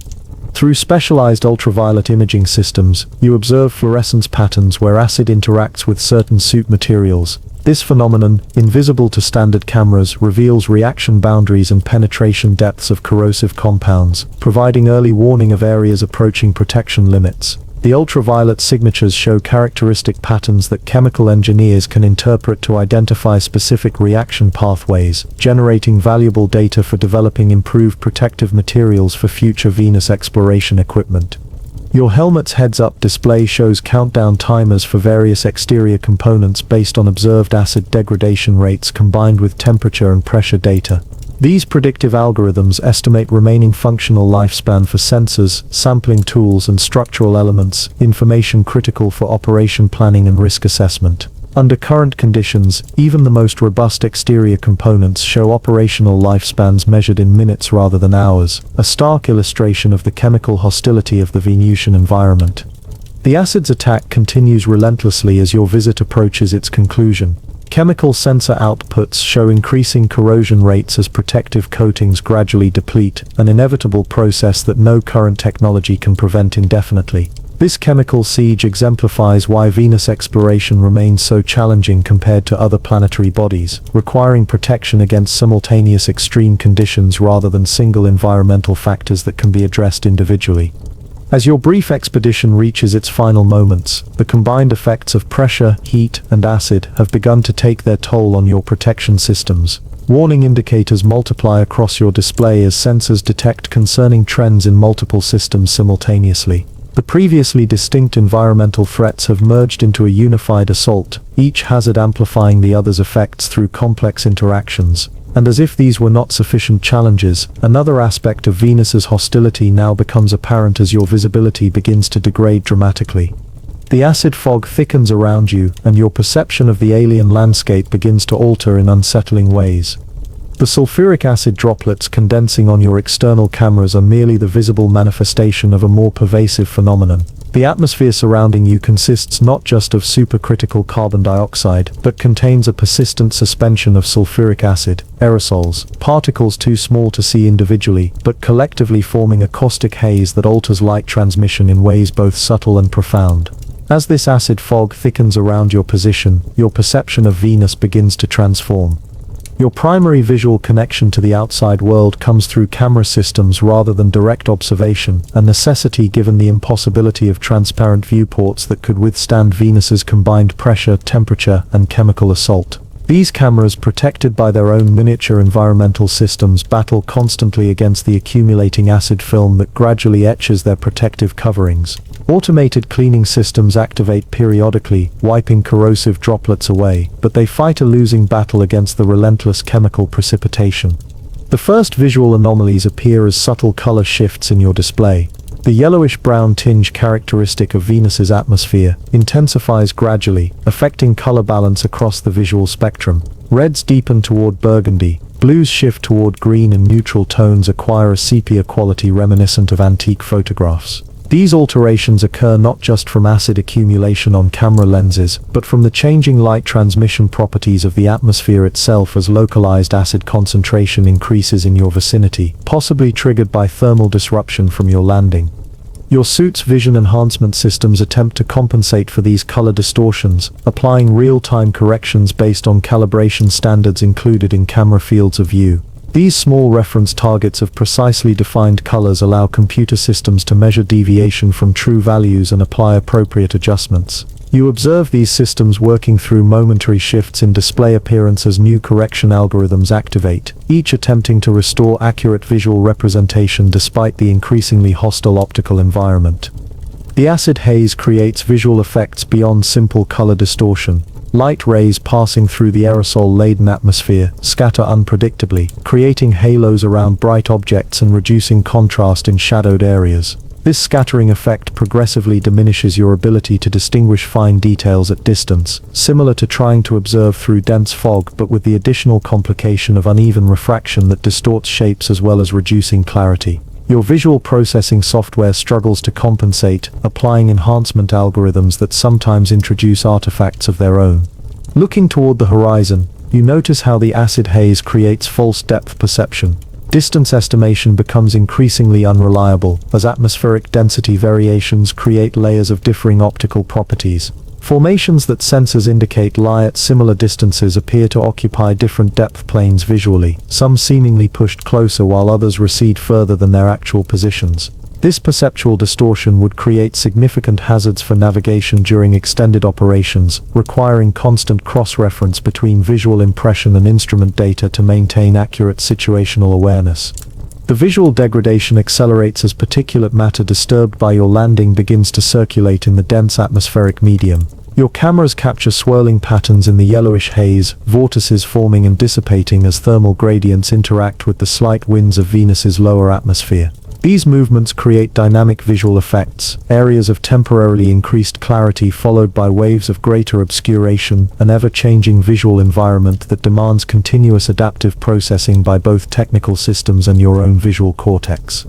Your helmet display contains a visual clarity indicator, a quantitative measurement of current observational limitations due to atmospheric conditions. This reading has deteriorated steadily since landing, beginning at 80% of optimal and now registering below 50%. The declining number represents not just inconvenience but operational risk, as ability to identify hazards, monitor instrument deployments, and assess suit condition all depend on reliable visual information. The progressive loss of this critical sensory channel creates a growing sense of vulnerability despite your multiple protective layers. The changing optical properties of your surroundings trigger your first experience of a documented Venus phenomenon, autokinetic illusion. Stationary objects in your visual field appear to drift slightly, seemingly changing position when observed continuously. This effect results from the combination of dense refractive atmosphere and the absence of reliable visual reference points, creating conditions where your visual system struggles to maintain stable spatial mapping. The illusion, while intellectually recognizable as perceptual error, nonetheless creates momentary disorientation as your brain attempts to reconcile contradictory visual information. Your training included extensive preparation for Venus's visual challenges, but the reality exceeds simulation in subtle ways difficult to replicate artificially. The particular quality of light filtering through layers of cloud, acid haze and superheated carbon dioxide creates illumination unlike anything on Earth, a diffuse directionless glow that seems to emanate from the atmosphere itself rather than from the sun above. This lighting casts minimal shadows and creates few of the visual cues human perception evolved to use for orientation, contributing to the alien quality of your visual experience. The acid fog's effects extend beyond passive visual distortion to active degradation of optical equipment. Warning indicators on your display show accelerating deterioration of external camera coatings, the protective layers designed to resist acid attack now measurably thinning after less than a minute of exposure. The cameras closest to ground level, where acid concentration appears highest, show most severe degradation, with image quality noticeably declining despite computational enhancement efforts. These systems, essential for operational awareness, now display countdown timers indicating expected functional lifespan measured in minutes under current conditions. Your suit incorporates backup visual systems, operating on different principles to provide redundancy against specific failure modes. Infrared cameras, less affected by acid fog that primarily impacts visible wavelengths, show your surroundings as heat maps rather than visible light images. Radar-based sensing builds three-dimensional environmental models regardless of optical clarity. These alternative perception systems activate automatically as primary visual channels degrade, creating a composite display that increasingly relies on non-optical data sources as your conventional cameras struggle against the caustic atmosphere. The acid haze creates conditions for a particularly disorienting visual phenomenon, the appearance of false structures in your peripheral vision. These phantoms form through combination of light scattering, refractive distortion, and your visual cortex's tendency to impose pattern recognition on ambiguous stimuli. You glimpse what momentarily appear to be geometric shapes or defined objects at the edges of your visual field, but they dissipate when directly observed, optical illusions created by the interaction of human perception with an environment radically different from that in which human vision evolved. Your scientific instruments detect a correlation between visual disturbance periods and subtle atmospheric pressure oscillations, suggesting that acoustic waves moving through the dense carbon dioxide medium may influence acid aerosol distribution. These pressure variations, too slight to detect physically but measurable with sensitive instruments, create momentary concentrations and dispersals of the caustic fog, explaining the pulsing quality of visual degradation rather than simply continuous decline. This observation represents new data about Venus's atmospheric dynamics, information difficult to obtain through remote sensing alone. The acid fog's optical effects create particular challenges for precision operations. Attempting to observe readings on external instruments becomes increasingly difficult as visual clarity deteriorates. Identifying specific features in the landscape for geological analysis requires increasingly sophisticated computer assistance to enhance contrast and define boundaries. These limitations demonstrate why even advanced robotic explorers struggle on Venus, as the planet actively interferes with the most fundamental requirements for gathering scientific data, beginning with simple observation. Your visual processing systems employ machine learning algorithms trained to recognize and compensate for Venus's specific optical distortions. These systems can identify when apparent movement likely represents perceptual illusion rather than actual environmental change, flagging potentially misleading visual information with subtle indicators in your display. This human-machine partnership represents a necessary adaptation to an environment where unassisted human perception becomes actively unreliable, providing technological countermeasures against the sensory deception created by Venus's unique atmospheric properties. The combination of visual distortion and the knowledge of your vulnerable position creates ideal conditions for a documented psychological phenomenon called environmental suggestion. Your heightened state of alertness, continuously scanning for potential threats, causes your visual processing systems to assign higher threat probability to ambiguous stimuli. You notice this effect when momentarily interpreting random patterns in the acid fog as potentially threatening formations before your rational assessment corrects the misperception. This hypervigilance, while adaptive in dangerous situations, creates additional cognitive load during operations in visually challenging conditions. Through specialized spectroscopic cameras, you observe how different wavelengths of light penetrate the acid haze with varying effectiveness. Certain narrow bands in the red portion of the spectrum show improved transmission characteristics, while blue wavelengths experience more severe scattering and absorption. This wavelength-dependent filtering creates the characteristic yellowish cast of Venus's atmosphere, while also explaining why certain colors become particularly difficult to distinguish as visibility deteriorates. The spectral analysis provides valuable data for developing improved visual systems for future Venus missions, potentially identifying optimal wavelengths for communication and observation. Your helmet display shows momentary glitches as acid penetration affects external processing units responsible for initial image compilation. These brief distortions manifest as frame freezes, pixel artifacts, and occasional complete but momentary blackouts in specific camera feeds. Redundant systems activate instantly when failures occur, switching to alternate visual channels with millisecond transitions, but the increasing frequency of these events indicates accelerating degradation of your observational capabilities. Each glitch serves as visceral reminder of your environment's hostility to the technologies maintaining your connection to the world outside your suit. The acid fog creates conditions for a particularly insidious form of sensory deception, distance compression illusion. Objects at varying ranges appear to occupy similar depth planes, collapsing spatial perspective in ways that would make navigation hazardous during extended operations. This effect results from the atmosphere's unique optical properties, where light scattering and absorption do not follow the linear patterns human depth perception evolved to interpret. Your augmented vision systems compensate by superimposing range-finding data directly onto visual displays, providing numerical distance readings to counter misleading visual cues.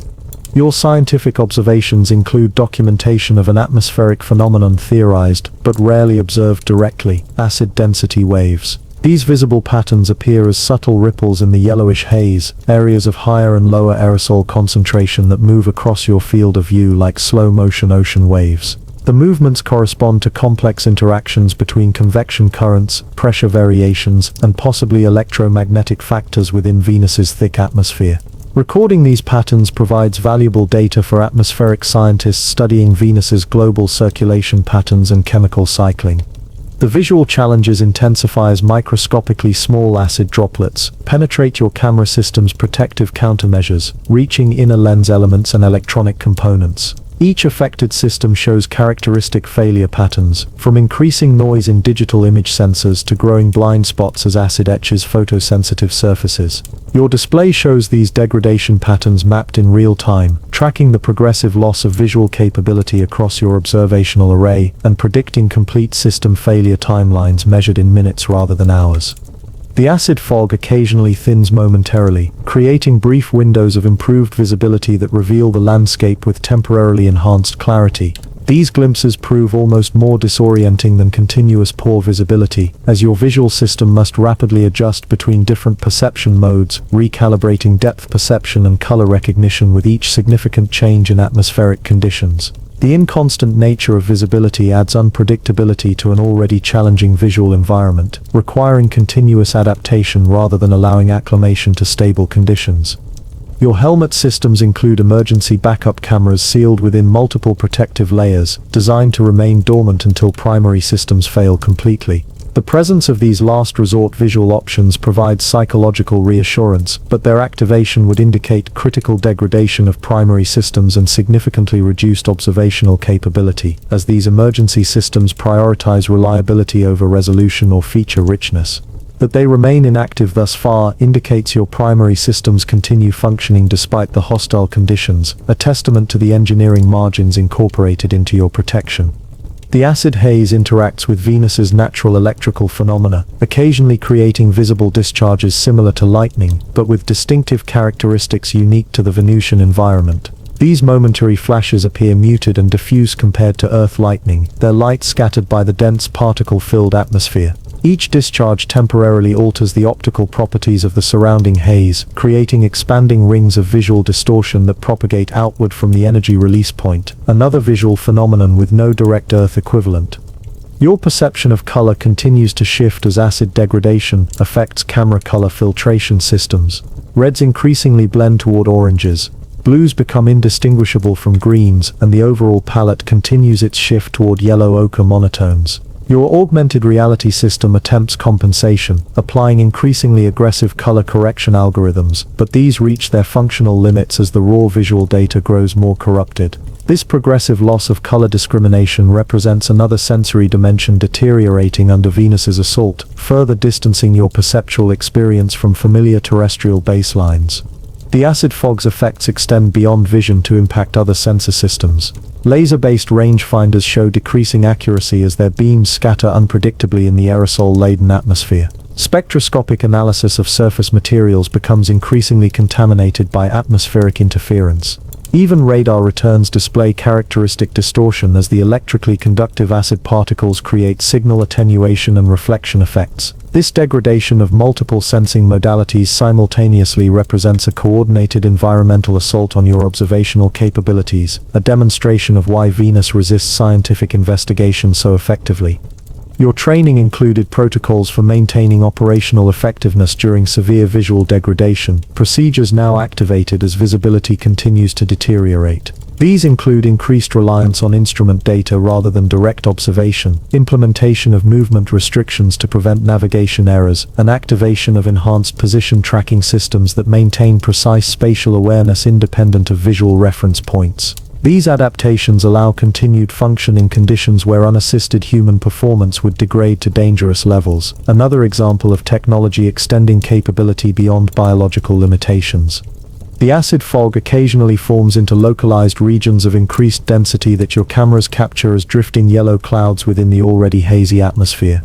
These formations create moving areas of severely reduced visibility that pass across your observation points like weather systems in miniature. Tracking their movement patterns provides data about atmospheric circulation in Venus's lower atmosphere, information valuable for understanding both planetary weather systems and the mechanisms that transport corrosive compounds from the upper atmosphere to the surface and back again in Venus's complex chemical cycles. Your visual experience includes momentary perception of what appear to be distant structures before computer analysis flags them as optical illusions created by specific combinations of acid fog density, lighting angles, and naturally occurring surface formations. These phantom structures represent a documented phenomenon in extreme environments, where human pattern recognition systems attempt to impose familiar interpretations on unfamiliar sensory data. The sophisticated reality-checking algorithms in your augmented vision system protect against mistaken identification, preventing the false observations that plagued early explorers in Earth's extreme environments before such cognitive assistance was available. The acid fog's visual effects intensify as your visit approaches its conclusion. Display systems show critical degradation warnings for multiple camera systems simultaneously, and your field of view narrows as peripheral sensors fail completely. Backup systems activate automatically, maintaining essential visual information, but with reduced resolution and increased processing artifacts. The progressive loss of clear observation creates growing uncertainty about your immediate surroundings, a situation that would quickly become dangerous during extended operations as ability to identify hazards and monitor system status diminished below safety thresholds. As visual systems struggle against the corrosive atmosphere, your other sensory channels become increasingly important. Audio sensors detect subtle changes in the sounds transmitted through the dense medium surrounding you, variations that correspond to atmospheric movements invisible in the thickening haze. Vibration sensors in your suit's footpads register microseismic activity undetectable on less sensitive worlds with thinner atmospheres. These alternate perceptual pathways provide critical environmental information as your primary visual channel degrades, demonstrating the importance of multisensory redundancy in hostile environment operations.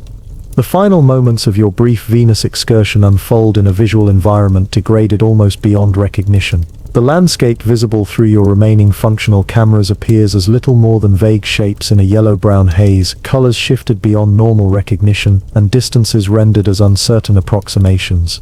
Yet even in this severely compromised observational state, your technological systems continue gathering valuable scientific data, measuring precisely the same atmospheric properties responsible for the visual degradation, quantifying the phenomena that create such challenging conditions for exploration. And as your visual connection to Venus deteriorates under chemical assault, another critical system begins showing warning indicators across your display. The electronics enabling your observation and communication, the very systems translating the hostile environment into comprehensible information, now face their own struggle against Venus's unrelenting hostility. As the harsh Venusian environment continues its multi-layered assault on your protective systems, a new crisis emerges. Critical warning indicators flash across your helmet display, their urgent red symbols drawing your attention to a cascading series of electronics failures spreading throughout your suit and support equipment. The instrument failure you now experience represents not a new categorical threat, but the inevitable consequence of Venus's combined hostilities, as pressure, heat, and corrosive chemistry simultaneously attack the sophisticated technology keeping you alive and connected to this alien world. Your suit contains thousands of sensors monitoring everything from external environmental conditions to your own physiological responses. These instruments range from simple temperature probes to complex spectrographic analyzers, from pressure transducers to radiation detectors, each providing essential data streams that collectively create your understanding of Venus and your status within it. Now these digital eyes and ears begin to fail in sequence, their delicate electronic components succumbing to the planet's extreme conditions despite multiple protective countermeasures.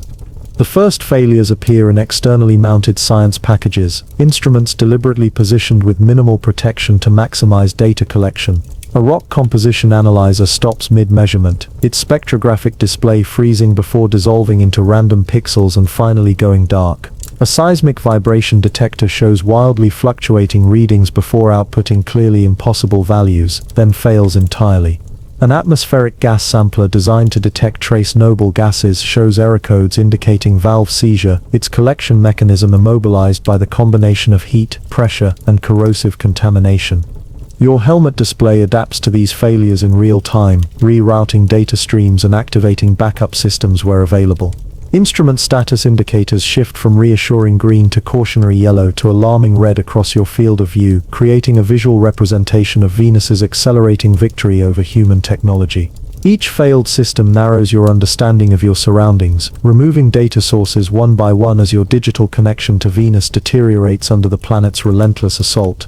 The electronics failures follow recognizable patterns documented during test chamber simulations and previous robotic missions. Heat-related failures manifest first as signal noise increasing in affected channels, then intermittent readings, then complete signal loss as components reach critical temperatures. Pressure-related failures often occur suddenly as sealed components implode under mechanical stress. Chemical failures progress as steadily decreasing signal quality while acidic compounds gradually etch conductive pathways onto circuit boards, creating shorts and signal leakage between previously isolated systems. Your training included detailed understanding of these failure modes, knowledge now proving crucial as you interpret erratic data from compromised systems. A temperature reading that jumps from 900 degrees Fahrenheit to 350 likely indicates sensor failure rather than actual environmental change. Atmospheric composition measurements, showing sudden increases in oxygen, would represent instrument malfunction given Venus's known chemistry. This critical filtering of increasingly unreliable information requires constant vigilance, distinguishing between actual observations and artifacts of failing technology. The communications system linking your suit to the lander shows increasing transmission errors, packets of data lost or corrupted in transit. This degradation affects not just scientific telemetry, but basic command and control functions essential for coordinated operation. Your display shows retransmission attempts increasing, error correction algorithms working harder to maintain data integrity, and bandwidth allocations automatically prioritizing critical systems over less essential functions. This communications deterioration would severely impact extended operations but remains manageable during your brief expedition despite clearly declining link quality. The instrument failures accelerate as exposure time increases, following exponential rather than linear progression. Systems that functioned normally seconds ago now show serious degradation, while those already showing yellow caution indicators rapidly transition to red critical status. This acceleration results from complex interactions between failure modes, where one system's compromise often affects others sharing power supplies, data buses, or physical proximity. Your display tracks these cascading effects, predictive algorithms attempting to forecast which systems will fail next based on observed patterns and known dependencies.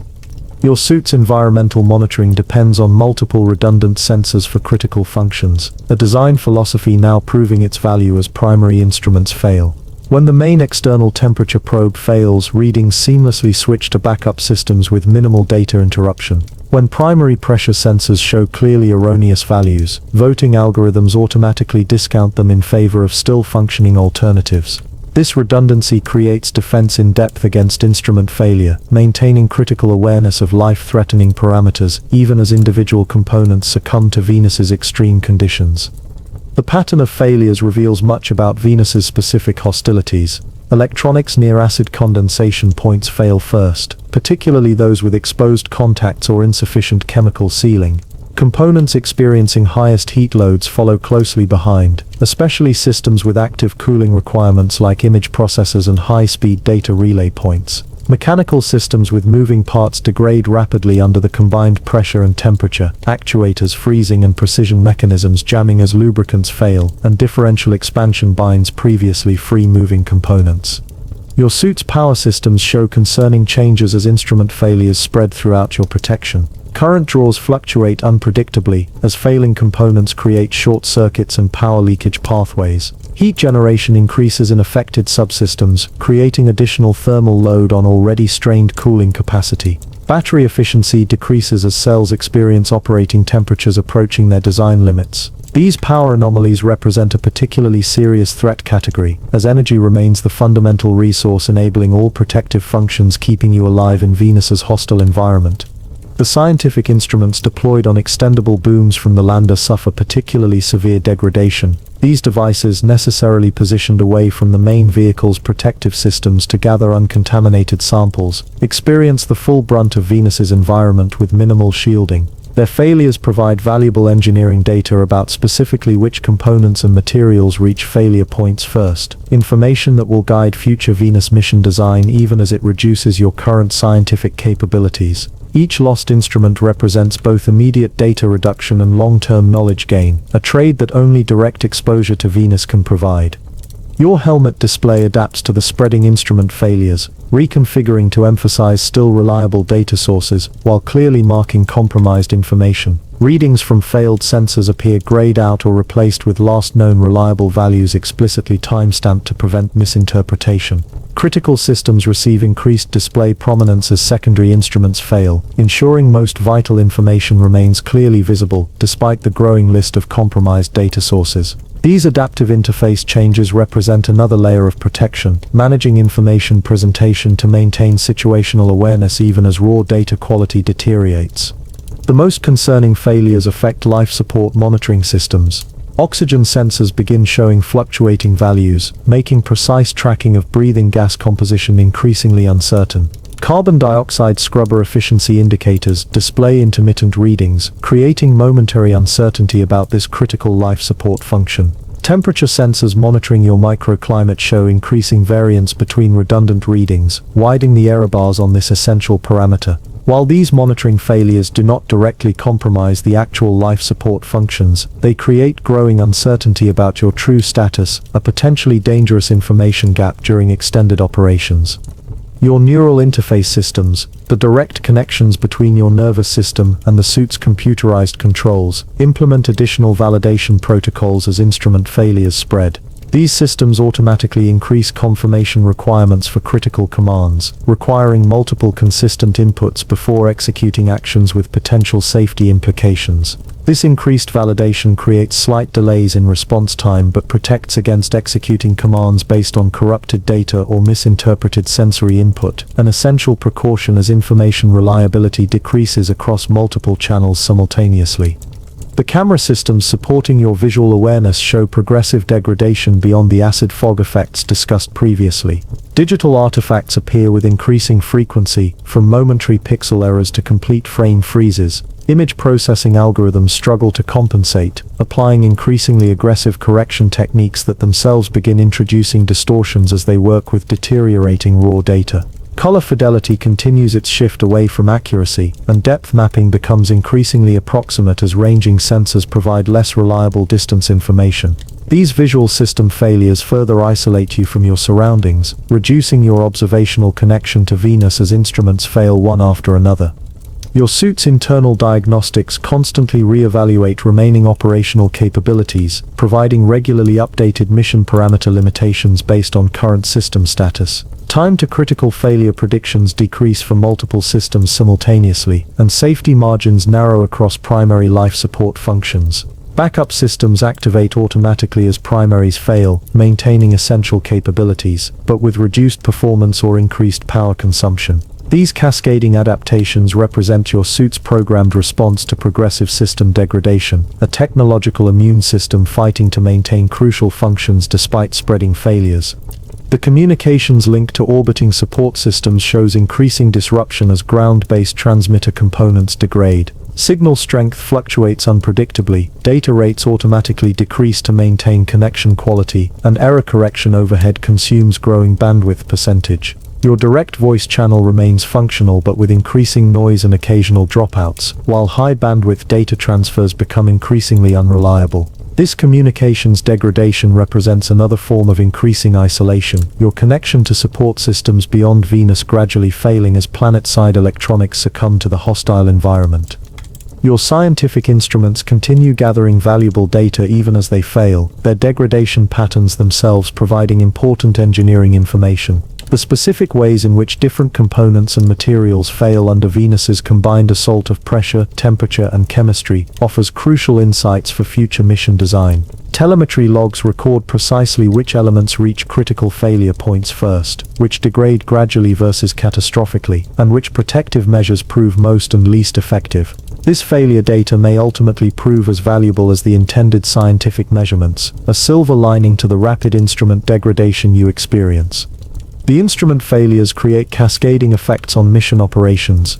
Automated systems recalculate safe exposure durations based on accelerating degradation rates. Predictive algorithms adjust failure timelines as new data establishes clearer patterns, and priority schemas automatically reprioritize remaining functional capabilities toward life support and critical monitoring, rather than scientific data collection.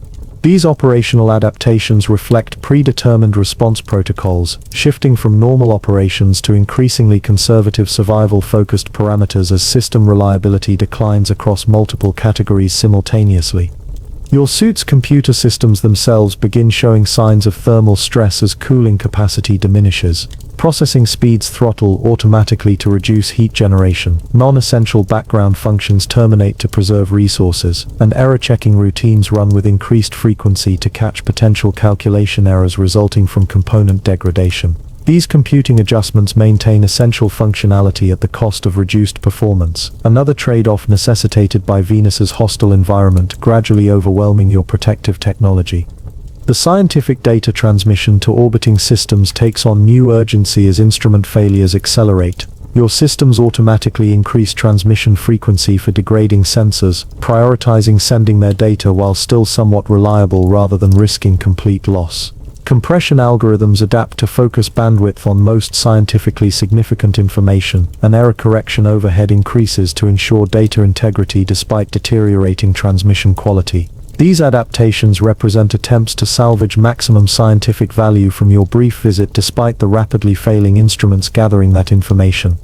Your helmet display shows a graphical countdown of estimated remaining functional time for critical systems, predictions that update continuously based on observed degradation rates. These timelines show concerning acceleration, with several key systems now projected to reach failure thresholds within minutes, rather than the hours originally estimated based on laboratory testing. This accelerated degradation reflects the reality that Venus's combined environmental assaults create synergistic effects beyond what testing of individual factors can predict. Interactions where heat accelerates chemical reactions, which in turn compromise pressure seals, which then allow further chemical intrusion, creating failure cascades, difficult to model accurately in terrestrial laboratories. The instrument failures affect your psychological state in subtle but measurable ways. Each lost data source increases cognitive uncertainty about your situation, requiring greater mental effort to maintain accurate environmental modeling. Warning indicators create low-level stress responses, regardless of intellectual understanding of their implications. The growing gap between expected and actual system performance introduces an element of unpredictability that triggers instinctive caution responses. These psychological effects represent another cost of operating in Venus's hostile environment, a cognitive and emotional load accompanying the technological challenges. Your training included extensive preparation for instrument failure scenarios, knowledge now proving essential as you interpret increasingly unreliable data.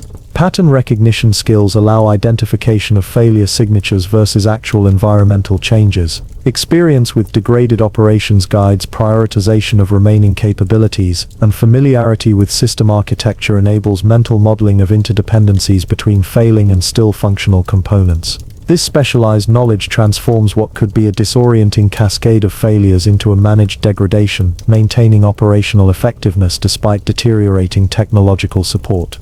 The spreading instrument failures reveal an important insight about Venus exploration in general, and your current expedition specifically. The planet's hostility manifests not primarily through immediate catastrophic events but through accelerating system degradation, a steady erosion of capabilities that would transition gradually from inconvenience to danger to life-threatening emergency during extended operations. Your brief visit remains well within safety margins despite the concerning failure rates, but the observed degradation clearly demonstrates why Venus surface operations present such extreme challenges compared to other planetary exploration, with even the most advanced technology fighting a losing battle against the combined environmental hostilities. As instrument failures continue spreading throughout your systems, your attention is drawn to particularly concerning indicators monitoring your suit's structural integrity. The protective shell physically separating your vulnerable human body from Venus's lethal environment now shows its own signs of stress, material monitors indicating concerning trends at critical sealing points. The instrument failures, while significantly impacting your scientific mission and situational awareness, represented only preliminary skirmishes in Venus's assault on your presence. The true battle for survival begins as your suit integrity itself comes under direct attack. As instrument failures continue their cascading progression through your systems, a far more urgent category of warnings activates across your helmet display. Suit integrity monitors designed to detect even microscopic breaches in your protective cocoon register the first signs of structural compromise.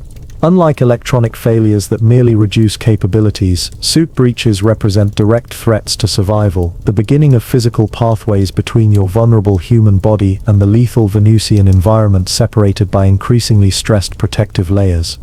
Your suit incorporates multiple structural defense systems operating on principles similar to biological immune responses. Microscopic sensors embedded throughout the material detect changes in pressure, temperature, chemical composition, and physical strain, creating a continuous real-time map of structural health across your entire protection system. These sensors now register concerning patterns at multiple points simultaneously, particularly at joint sections and interface regions between different material types, areas where maintaining perfect seals presents the greatest engineering challenges. The first breach indicators appear at your suit's right knee joint, where repeated flexing has accelerated material fatigue beyond predicted rates. Sensors detect a microscopic separation between sealed components, a gap measured in micrometers but potentially significant given the extreme pressure differential between your suit's interior and the crushing Venusian atmosphere. This minute imperfection would be inconsequential in less hostile environments, but Venus's combination of pressure, heat, and corrosive chemistry transforms even the smallest breach into a critical concern requiring immediate attention. Your suit's automated defense activates instantly upon breach detection. Specialized sealant reservoirs deploy flowable polymers to the affected area, materials designed to penetrate and fill microscopic gaps before hardening into impermeable barriers. Pressure redistribution systems adjust, reducing stress on the compromised area by shifting load bearing to adjacent regions. These responses occur automatically at millisecond timescales, faster than human reaction could possibly address, representing another realm where technology extends capability beyond biological limitations. The helmet display provides continuous visual feedback on breach status, showing the affected knee joint as a pulsing red zone on a human figure diagram. Numerical indicators provide precise measurements of breach size, spreading rate, and seal integrity remaining at the affected area. A secondary display shows real-time microscopic imagery of the breach site captured by embedded cameras, allowing direct observation of both the structural compromise and the automated sealing response, information crucial for assessing the effectiveness of emergency countermeasures. Your training emphasized that suit breaches on Venus follow different progression patterns than in vacuum environments like space or the lunar surface, where vacuum breaches typically manifest as rapid gas escape with visible condensation or material ejection. Venusian breaches involve inward penetration of the crushing atmosphere with more subtle initial indicators. The massive external pressure forces supercritical carbon dioxide through even molecular scale imperfections, creating pathways that rapidly enlarge as corrosive components attack breach boundaries from both chemical and mechanical vectors simultaneously. The knee breach temporarily stabilizes as emergency sealants successfully close the initial gap, pressure readings returning to nominal range and chemical detectors showing no penetration of external atmosphere. This successful defense represents a testament to the sophisticated protection systems incorporated into your suit, but also serves as warning of underlying material stress likely to manifest at additional points as exposure continues. Your display shows the sealed breach site transitioning from critical red to cautionary yellow, indicating contained but still concerning status requiring continued monitoring.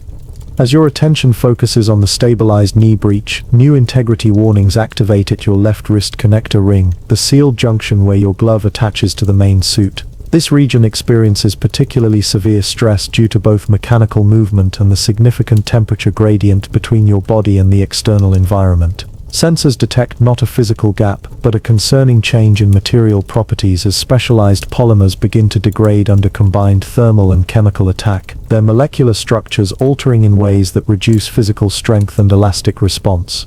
The wrist degradation presents a more complex challenge than the knee breach, affecting material properties rather than creating distinct physical separation. Your suit responds with different countermeasures, activating embedded reinforcement fibers that take on additional structural load as primary materials weaken. Chemical neutralization systems release compounds designed to slow degradation reactions, while thermal management redirects cooling capacity to reduce temperature at the affected area. These multi-layered responses demonstrate the sophisticated defense-in-depth approach necessary for surviving Venus's environment, where no single protective strategy proves sufficient against the planet's combined hostilities. Your helmet display shows material stress maps updating in real time as the suit continuously monitors its own condition. These visualizations use color gradients to indicate strain patterns across your entire protection system, revealing how forces distribute and concentrate throughout the structure. The displays show concerning stress accumulation at multiple additional points beyond the currently active breach sites, particularly at shoulder joints, boot seals, and the chest-mounted data and power port. Locations likely to develop their own integrity issues if exposure continues beyond your brief visit duration. The suit's pressure management system makes audible adjustments as it compensates for the integrity challenges, the subtle hiss of gas injection mixing with the mechanical sounds of pressure regulation valves. These systems maintain your survival envelope by ensuring internal pressure remains both habitable for human physiology and appropriately balanced against the crushing external forces. Even microscopic breaches necessitate continuous adjustment, as the extreme pressure differential means even molecularly small gaps would allow significant atmospheric intrusion without constant counter-pressure maintenance.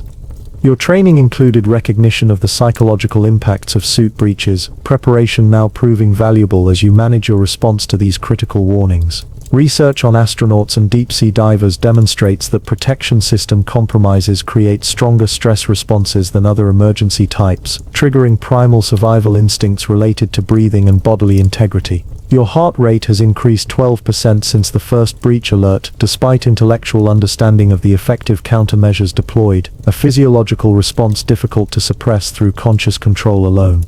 As the third second of your Venus expedition begins, new breach warnings activate at your helmet neck ring, perhaps the most concerning location yet. This critical junction must maintain perfect sealing while still allowing head movement, a challenging engineering requirement creating inherent vulnerability. Sensors detect microscopic tracking of corrosive compounds along seal boundaries, chemical intrusion preceding physical breach in a particularly dangerous pattern. Your display shows this region in flashing red, indicating highest priority threat requiring immediate countermeasures and monitoring. The neck ring defense systems deploy with heightened urgency appropriate to this critical location. Redundant seal layers activate, secondary containment systems pressurize, and chemical neutralization deploys at maximum concentration. These responses successfully halt the intrusion progression for now, but status indicators remain at elevated warning levels, recognizing both the critical nature of this junction and the likelihood of continued degradation. A neck ring failure would create direct pathway for Venus's atmosphere to reach your respiratory system, a scenario with potential survival implications measured in seconds rather than minutes. Your suit incorporates an emergency isolation protocol for critical breaches, a system now on standby as integrity challenges multiply across your protection. This protocol can rapidly deploy specialized barriers that segment your suit into isolated compartments, containing catastrophic breaches to limited regions rather than compromising your entire survival system. While not yet necessary, the automatic preparation of these emergency systems indicates your suit's assessment of increasing breach risk, another indicator of Venus's progressive victory over even the most sophisticated protective technology. Through microscopic sensors and embedded cameras you observe the physical manifestations of Venus's assault on your suit materials.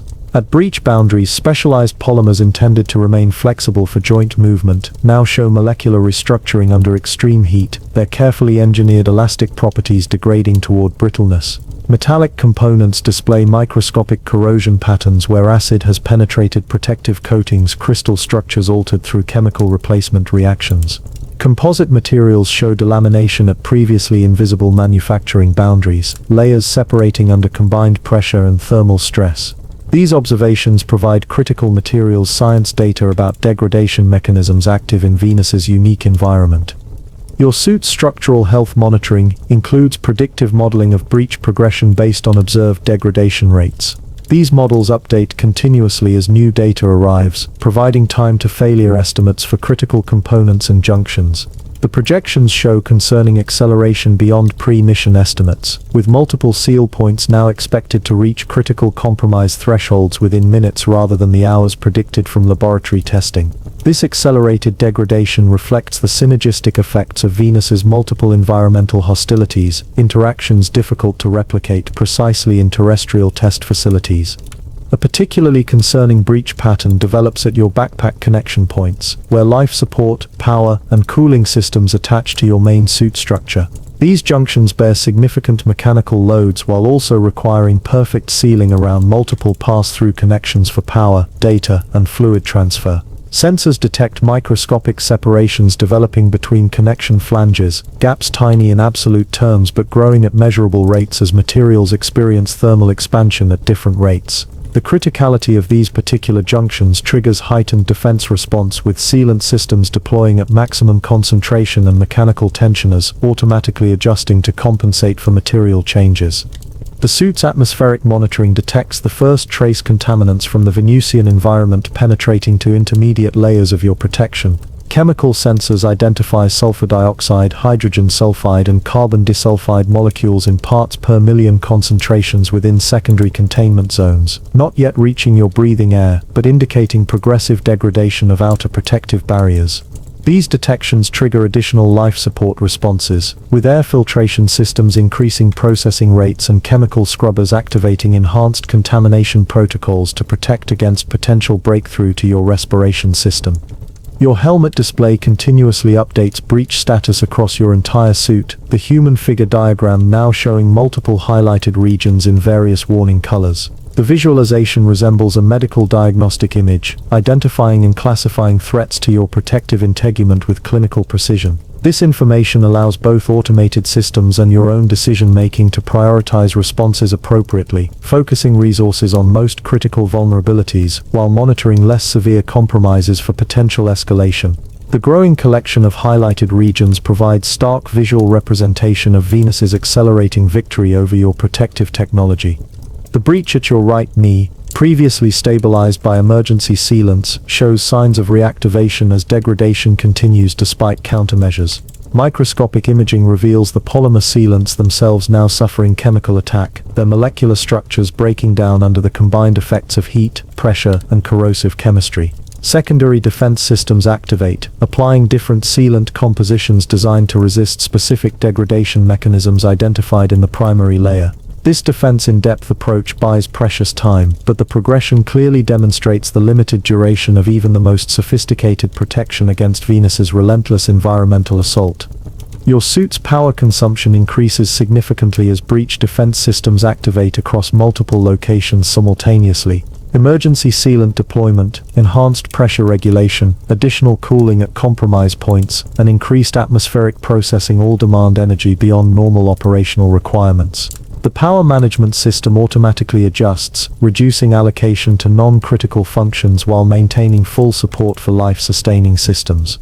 This power prioritization creates another progressive capability reduction, scientific instruments and enhanced sensing losing functionality to preserve core survival systems as breach responses consume increasing resources. The materials science telemetry from your degrading suit provides valuable engineering data despite the concerning implications for your protection. Each breach site represents a real-world materials test under conditions impossible to replicate precisely on Earth, generating information about specific failure modes and performance limitations directly applicable to future Venus mission design. High-resolution microscopy of degradation boundaries reveals exactly how different materials interact with Venus's environment, which protective approaches show greatest and least effectiveness, and which specific environmental factors drive various failure mechanisms. This knowledge, transmitted continuously to orbiting systems, represents an important scientific outcome regardless of growing protection challenges. As multiple breach sites continue developing across your suit, automated systems implement a protective posture adjustment, subtly shifting your body position to minimize stress on most severely compromised areas. Joint angles adjust slightly to reduce material strain at degraded seals, weight distribution shifts to decrease pressure on compromised boot connections, and limb positions modify to optimize cooling distribution to thermally stressed regions. These automated adjustments occur so gradually, you might not notice them without specific attention, representing another layer of protective response operating below conscious awareness threshold. The psychological impact of accumulating breach warnings creates a unique form of stress distinct from other emergency scenarios. Unlike immediate catastrophic events that trigger acute fight or flight responses, progressive degradation across multiple systems creates a persistent moderate stress state with particular cognitive effects. Your attention narrows to focus primarily on survival-related information, time perception continues its subjective slowing, and emotional responses dampen as mental resources allocate primarily to analytical processing of threat indicators. These psychological adaptations represent evolved responses to complex threat scenarios, focusing cognitive resources where most survival critical while suppressing potentially distracting emotional reactions. Your suit's structural integrity depends on multiple layered defenses incorporating both passive and active elements. Passive systems include specialized materials selected for resistance to specific environmental threats, geometric designs that inherently distribute stress along optimal pathways, and sacrificial elements intended to degrade in predictable patterns while protecting more critical components. Active defenses include the previously described sealant deployment, pressure management, thermal regulation, and material reinforcement systems that respond dynamically to detected compromises. The combined passive and active protection creates defense in depth against breach progression, essential for survival in an environment with multiple simultaneous threats, each capable of causing rapid catastrophic failure if encountered individually. The helmet display shows new breach development at the interface between your chest plate and main torso section, another junction requiring both flexibility and perfect sealing. Sensors detect microscopic penetration of corrosive compounds along material boundaries, degrading the primary seals through chemical attack accelerated by the extreme heat. This location presents particular concern due to its proximity to critical life support components housed within the chest assembly, creating potential for cascade failures affecting multiple essential systems simultaneously. Defense activation at this site receives highest priority allocation, with maximum resources directed toward containing the degradation before it can progress toward truly critical systems. Your training included protocols for manual intervention in suit breach scenarios, knowledge now becoming operationally relevant as automated systems show signs of limitation against the accelerating degradation. These protocols include physical position adjustments to reduce stress on compromised areas, manual override of sealant deployment for targeted application to specific breach boundaries, and contingency procedures for isolation of severely compromised limb sections if necessary for preserving core life support integrity. While not yet requiring implementation, your mental rehearsal of these emergency procedures represents prudent preparation as breach indicators continue multiplying across your protection systems. The suit's atmospheric integrity monitoring detects concerning pressure anomalies in secondary containment layers, microscopic fluctuations indicating progressive compromise of multiple barrier systems. These subtle pressure variations, still fully contained by remaining protective layers, nonetheless confirm breach progression beyond surface materials into intermediate protection zones. Your display shows these pressure data alongside visualizations of the affected regions, information both concerning in its implications and valuable for understanding exactly how Venus's environment penetrates layered defense systems through combined mechanical, thermal and chemical pathways. As the fourth second of your Venus expedition begins, breach warnings activate at your left boot ankle seal, a junction experiencing particularly severe stress due to both its load-bearing function and the extreme temperature gradient between your body and the Venusian surface. Sensors detect partial failure of primary seal elements, with microscopic gaps allowing penetration of the supercritical carbon dioxide atmosphere into outer containment layers. The breach remains contained by secondary systems, but represents another concerning degradation point requiring monitoring and active countermeasures. Your display adds this location to the growing collection of highlighted regions on the suit diagnostic image, the visual representation of your protection increasingly marked by warning indicators. The accumulating breach sites create complex interactions as defense systems compete for limited resources. Power management algorithms continuously recalculate optimal distribution between multiple compromise locations. Cooling capacity shifts dynamically to address thermal stress points, most likely to accelerate degradation, and sealant deployment prioritizes based on both current breach severity and projected progression rates. These resource allocation decisions occur automatically based on sophisticated risk assessment models, balancing multiple simultaneous threats against constrained defensive capabilities in a continuous optimization process essential for maximizing protection duration under Venus's multi-layered assault. Your helmet's own integrity monitoring shows subtle signs of stress at viewing plate seals, the specialized materials joining your transparent visor to the main helmet structure. These junctions require both perfect sealing and optical clarity, contradictory requirements creating inherent vulnerability to Venus's extreme conditions. Microscopic sensors detect early indications of material fatigue at these boundaries, degradation still well below critical thresholds, but progressing at rates indicating potential concerns during extended operations. This particular location receives highest priority monitoring due to its criticality for both vision and respiratory protection, representing a single point failure location with particularly severe consequences if compromised. The suit breach progression follows patterns documented during previous robotic missions to Venus, though with significant differences reflecting your advanced protection systems. Soviet Venera landers in the 1970s and 80s experienced progressive seal failures leading to electronic degradation within minutes of landing. Your suit incorporates decades of materials science advancements beyond those pioneering missions, yet still demonstrates the fundamental challenge of maintaining material integrity against Venus's extreme environment.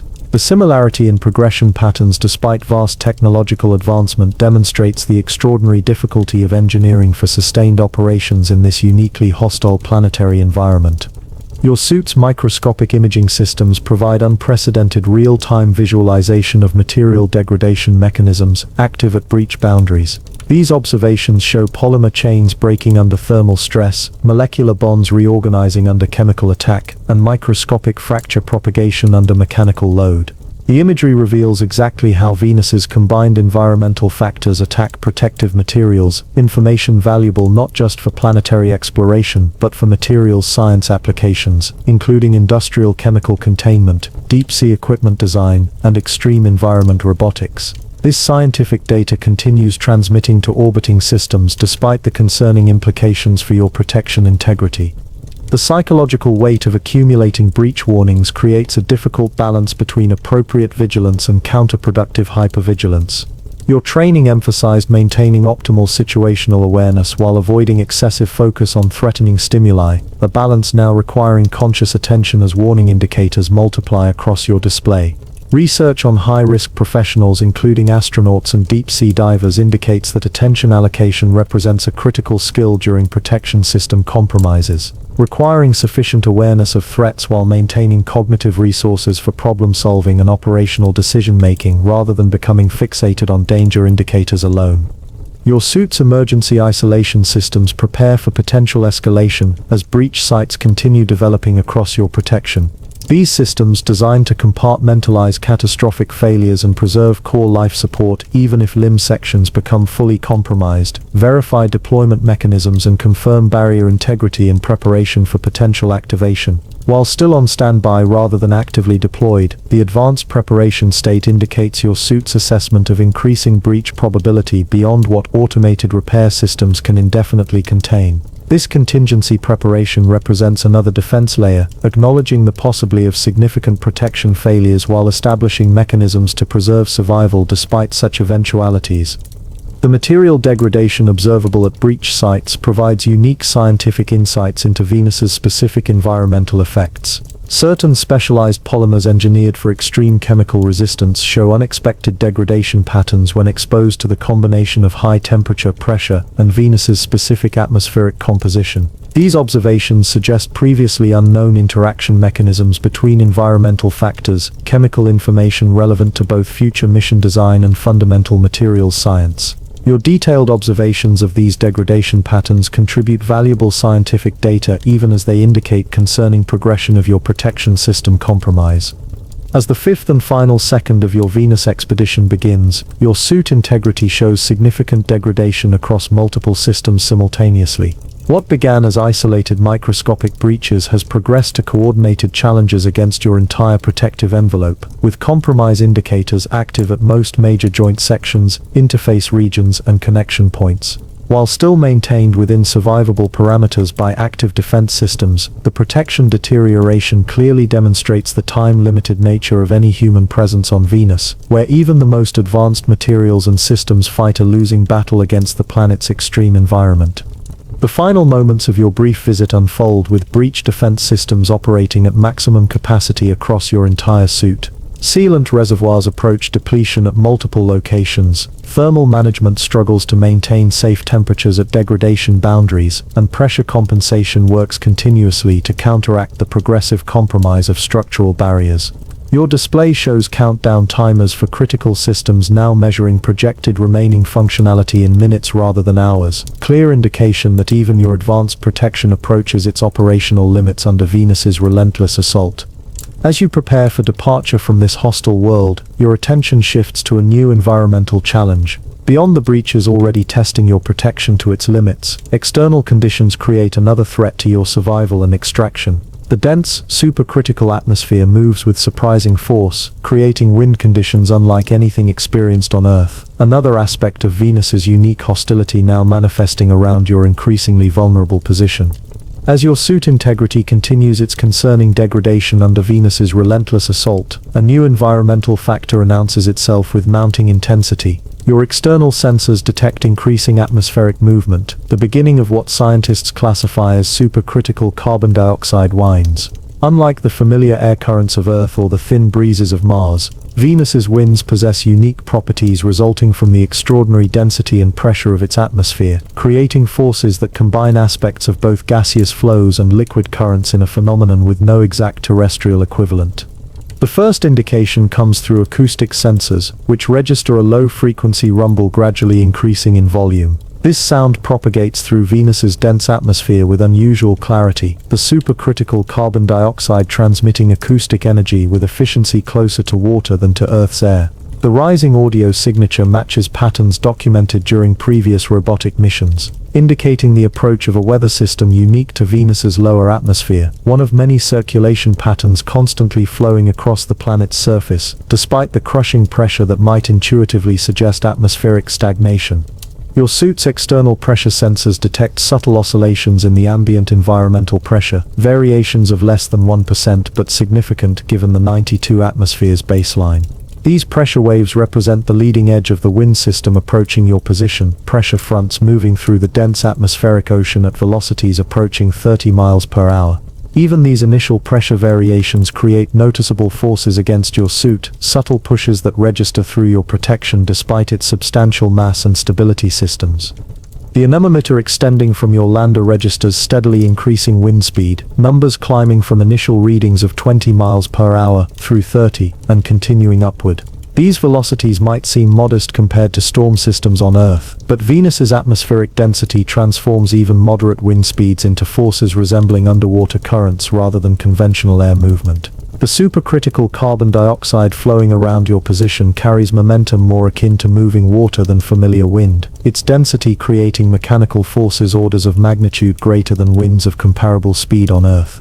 Through your remaining functional external cameras, you observe visual evidence of the strengthening winds. Surface dust, composed of fine mineral particles weathered by billions of years of chemical and mechanical erosion, begins to lift and move across the field of view. Unlike the billowing dust clouds that would form in similar conditions on Earth or Mars, Venus's dust moves in low, densely packed patterns more resembling underwater sediment transport than conventional anoman processes.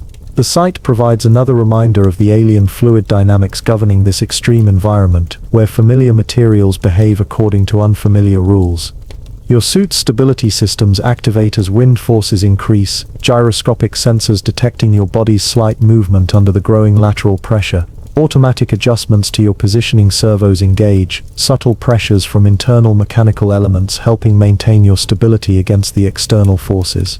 These systems, designed with Venus's unique wind properties specifically in mind, operate proactively based on predictive algorithms modeling fluid dynamics in supercritical carbon dioxide, maintaining stability through continuous small adjustments rather than reactive corrections to actual displacement. The wind continues strengthening, anemometer readings now showing 45 miles per hour and climbing. At this velocity, the atmospheric flow creates pressure against your suit equivalent to standing in fast-flowing water approximately 2 feet deep on Earth, a substantial force becoming increasingly difficult to resist, despite your stability systems. Your position shifts slightly despite counteractive measures, a concerning development as movement under external force creates additional stress on already compromised suit sections, potentially accelerating breach progression at damaged joint seals experiencing new mechanical loads. Your helmet display shows a visual representation of wind patterns surrounding your position, data compiled from multiple sensor inputs including direct measurement, acoustic analysis, and particulate movement tracking. The visualization reveals complex turbulent structures forming as the supercritical carbon dioxide flows around your suit and the lander vortices and eddies developing in patterns distinctly different from aerodynamic behaviors familiar from Earth. These flow structures provide valuable scientific data about fluid dynamics in Venus's unique atmospheric regime, information difficult to model accurately in terrestrial laboratories, despite its relevance to both planetary science and advanced engineering applications. The supercritical carbon dioxide creating these winds exists in a phase state that combines properties of both liquids and gases, a condition possible only under Venus's extreme pressure and temperature combination. Your sensors detect evidence of this unique state as the flowing atmosphere exhibits simultaneously high density and low viscosity, high heat capacity and low surface tension.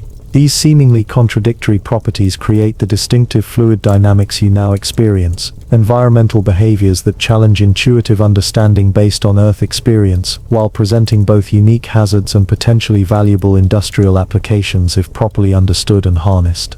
The increasing wind generates substantial acoustic energy, sound levels rising steadily as atmospheric velocity increases.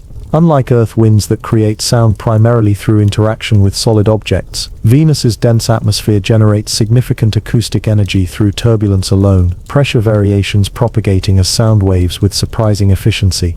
The resulting audio, transmitted through your external microphones and filtered to remove dangerous frequency peaks, presents an alien soundscape unlike terrestrial wind noise, deeper in pitch and more rhythmic in pattern, another sensory dimension of Venus's fundamental foreignness.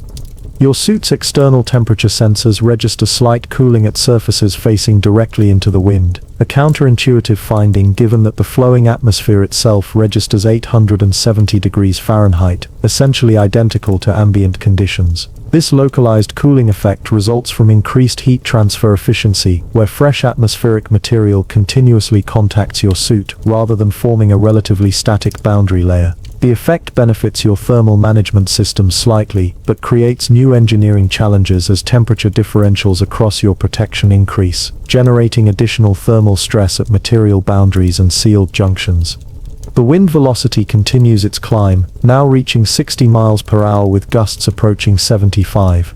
At these speeds, the force against your suit becomes truly substantial, comparable to standing in waist-deep rapids on Earth. Your stability systems now operate at maximum capacity, power consumption spiking as mechanical countermeasures work continuously to maintain your position. Despite these efforts, you experience noticeable movement, your body leaning several degrees away from the wind direction as the protection systems find equilibrium between perfect stability and power conservation, allowing controlled displacement rather than fighting the environmental forces to absolute zero movement.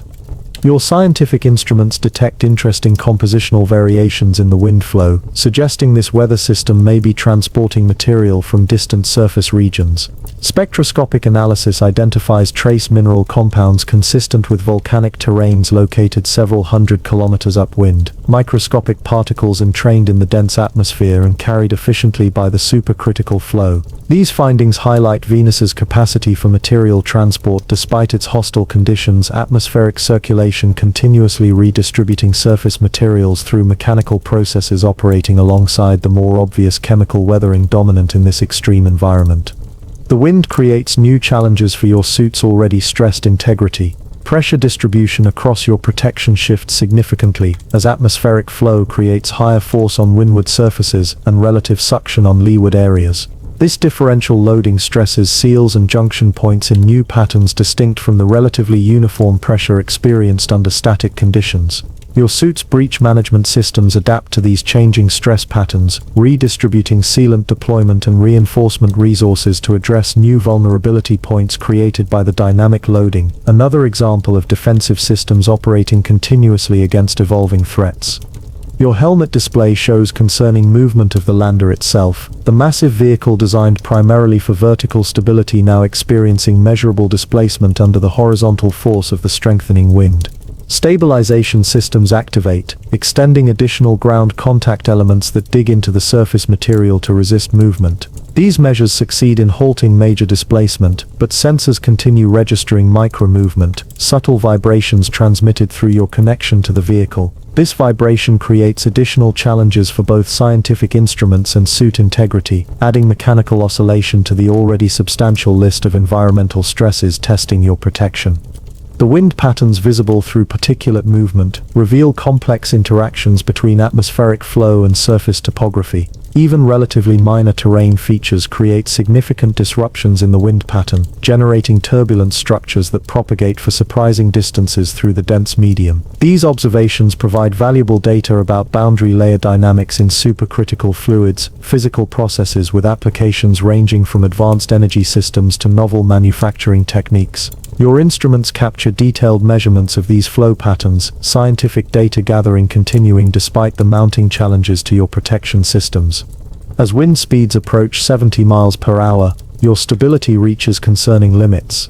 Despite maximum output from countermeasure systems, your body now leans at nearly 15 degrees from vertical, and sensors detect incipient sliding motion of your boots against the surface. Emergency anchoring systems prepare for deployment, specialized pitons designed to penetrate Venus's surface material and provide additional stability during extreme wind conditions.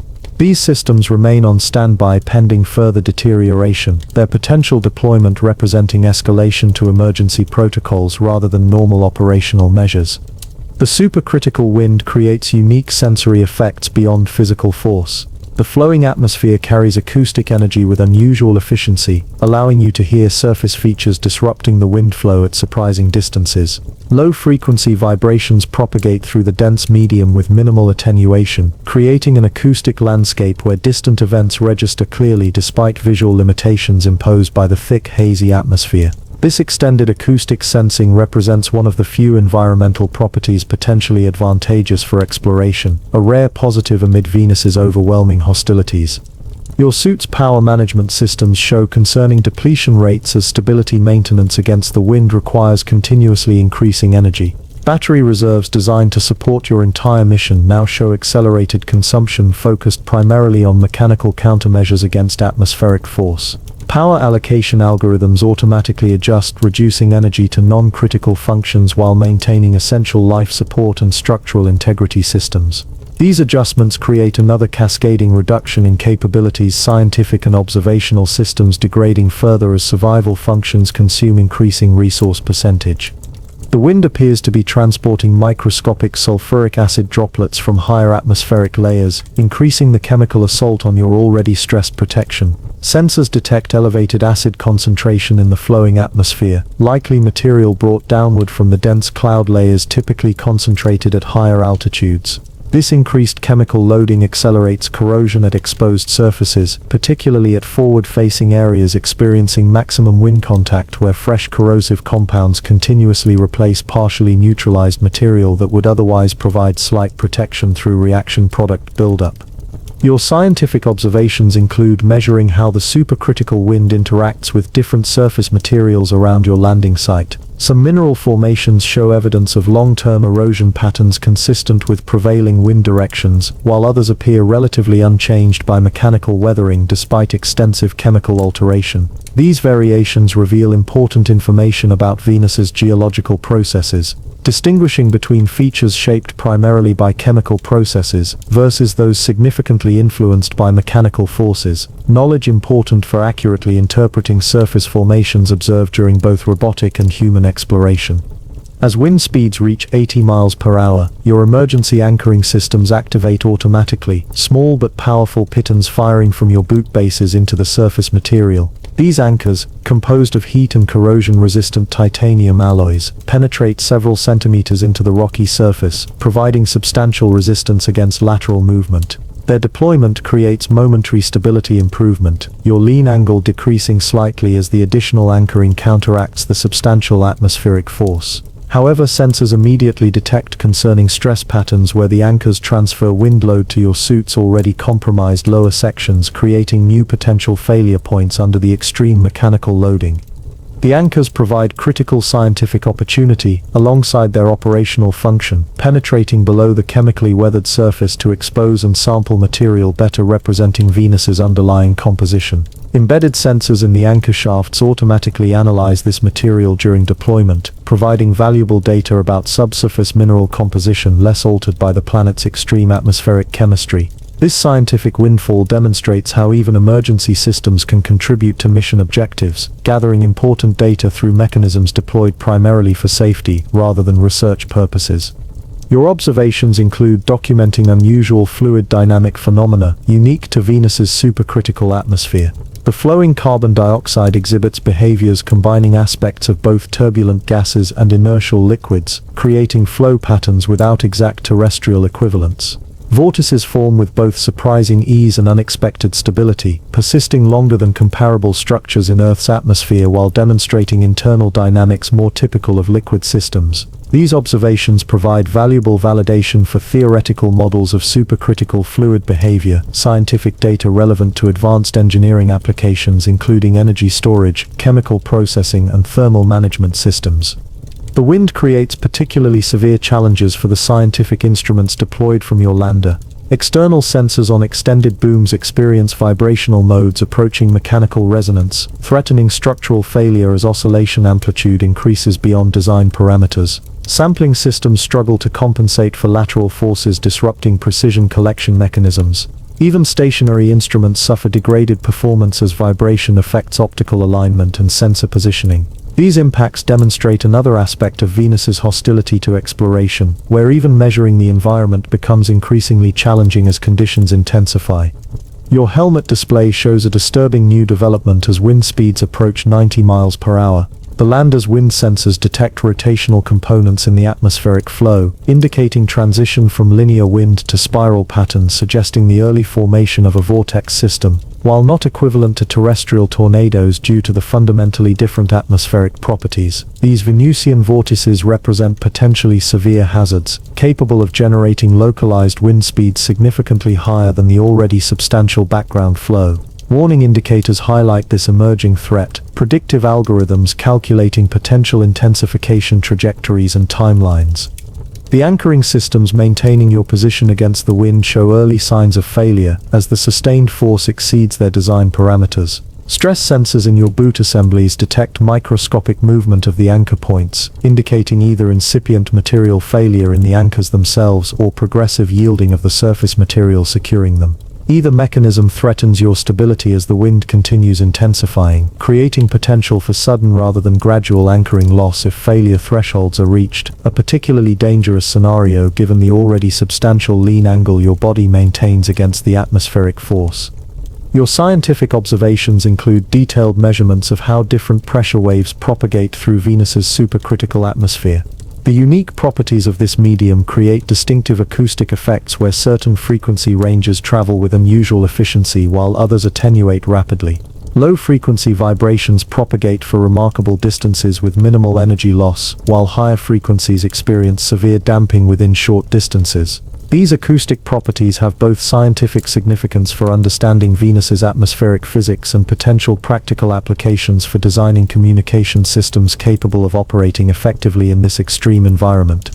As the wind continues strengthening toward 100 miles per hour, your protection systems approach their operational limits along multiple dimensions simultaneously. Stability maintenance against the incredible force consumes power at unsustainable rates. Material stress at anchor points and pressure-bearing surfaces approaches critical thresholds. Thermal management struggles as heat transfer patterns shift dramatically between windward and leeward surfaces. These converging challenges demonstrate the compounding nature of Venus's environmental hostility, where individual factors manageable in isolation become potentially catastrophic when combined in continuously intensifying combinations. The vortex component in the wind flow continues developing, rotation indicators now showing concerning acceleration. Your display visualizes this emerging phenomenon, depicting spiral flow patterns organizing around a center currently located approximately 200 meters from your position, but moving on a trajectory that may bring it substantially closer within minutes. The visualization includes predictive modeling of potential intensification, showing how quickly conditions could deteriorate if the vortex continues developing and approaches your location. These projections represent another category of threat assessment, identifying potential near-future deterioration beyond current already severe conditions. Your suit's contact with the lander provides both stability advantage and emerging hazard as wind forces intensify. The massive vehicle creates partial shielding, reducing direct atmospheric force compared to fully exposed positioning. However, vibration from the lander transfers directly to your suit through connection points, creating potentially damaging mechanical oscillations at frequencies potentially resonant with your protection system components.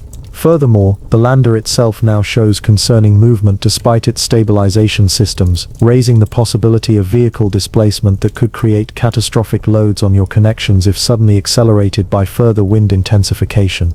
The combination of incredible atmospheric density and increasing velocity creates sound levels approaching hazardous thresholds, even for your heavily protected position. Acoustic sensors register pressure waves in ranges capable of causing mechanical damage to exposed equipment, with particular concern for deployed scientific instruments and external suit components. Your audio processing systems apply increasingly aggressive filtering to prevent these potentially harmful frequencies from reaching your ears, another example of environmental protection operating across multiple sensory dimensions simultaneously. Your scientific observations include documenting interactions between the supercritical wind and surface electrical phenomena unique to Venus. Sensors detect subtle electrical potential variations correlating with wind pattern changes, suggesting mechanisms for charge separation and accumulation distinctly different from terrestrial atmospheric electricity. These measurements provide insights into Venus's global electrical environment, processes potentially significant for understanding both planetary evolution and engineering challenges, including protection against electrical hazards during extended exploration activities. The supercritical wind, now exceeding 100 miles per hour, creates forces against your anchored position comparable to standing in rapidly flowing water shoulder deep on Earth. Your stabilization systems operate beyond design specifications, power consumption curves showing clearly unsustainable trajectories if conditions persist or intensify further. More concerning still, your suit's integrity monitoring shows accelerating breach progression at multiple points experiencing maximum wind loading, particularly at joint sections where mechanical stress combines with already established degradation from heat and chemical exposure. These converging threats create clear emergency conditions requiring immediate response beyond standard operational measures. As if responding to your deteriorating situation, your helmet display shows a new message appearing with highest priority designation. The orbiting mission control systems, analyzing telemetry from your increasingly compromised position, have made a critical decision based on rapidly converging threat indicators. The emergency extraction sequence has been remotely initiated, the beginning of a precisely choreographed process designed to remove you from Venus's hostile surface before environmental conditions or protection failures reach truly catastrophic levels. The final second of your 5-second Venus expedition begins with mounting urgency as your suit's systems prepare for immediate departure from this beautiful but unforgiving world. The decision to initiate emergency extraction comes not as single alarm but as culmination of converging threat indicators. Your suit and lander's diagnostic systems have been continuously calculating survivability projections based on real-time measurements of environmental conditions, protection system deterioration rates, and resource consumption curves. These projections, updated millisecond by millisecond as new data arrives, have reached critical threshold. The mathematical determination that continued surface presence now poses unacceptable risk despite your brief total exposure time. The emergency extraction sequence activates with decisive automation, systems designed for this contingency initiating without requiring human authorization, prioritizing survival above all other mission considerations.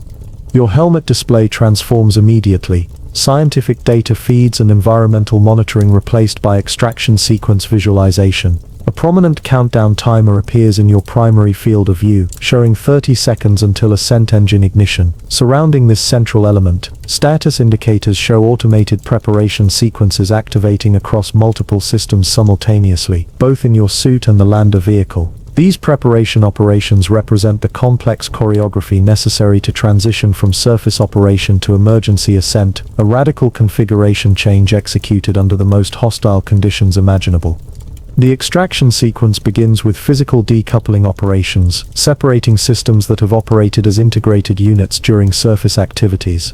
Mechanical connections between your suit and deployed scientific instruments retract automatically, sampling tools and sensing apparatus, withdrawing to secure positions or jettisoning entirely if retraction proves impossible due to environmental damage.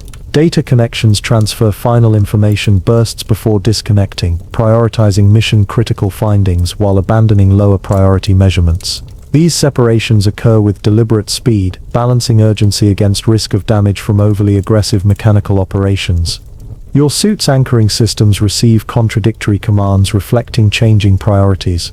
The boot pitons previously securing you against wind forces now receive retraction signals, tiny but powerful motors overcoming surface material resistance to withdraw these connections to the Venusian surface. Simultaneously, connection systems between your suit and the lander strengthen, support arms extending to create more robust physical linkage for the coming acceleration. This transition from surface anchoring to vehicle attachment represents the first physical manifestation of the fundamental mission change, abandoning surface presence to preserve both human and technological assets against Venus's mounting environmental assault.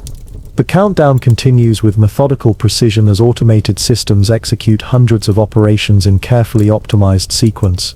25 seconds remain until engine ignition, each passing moment filled with parallel activities preparing for departure. Cooling systems reconfigure, prioritizing critical components that will experience additional thermal stress during ascent. Power distribution networks reorganize, redirecting energy from now abandoned scientific operations to life support and ascent-critical systems. Data storage and transmission priorities shift, ensuring most valuable information remains protected through multiple redundant systems against potential loss during the stress of emergency departure.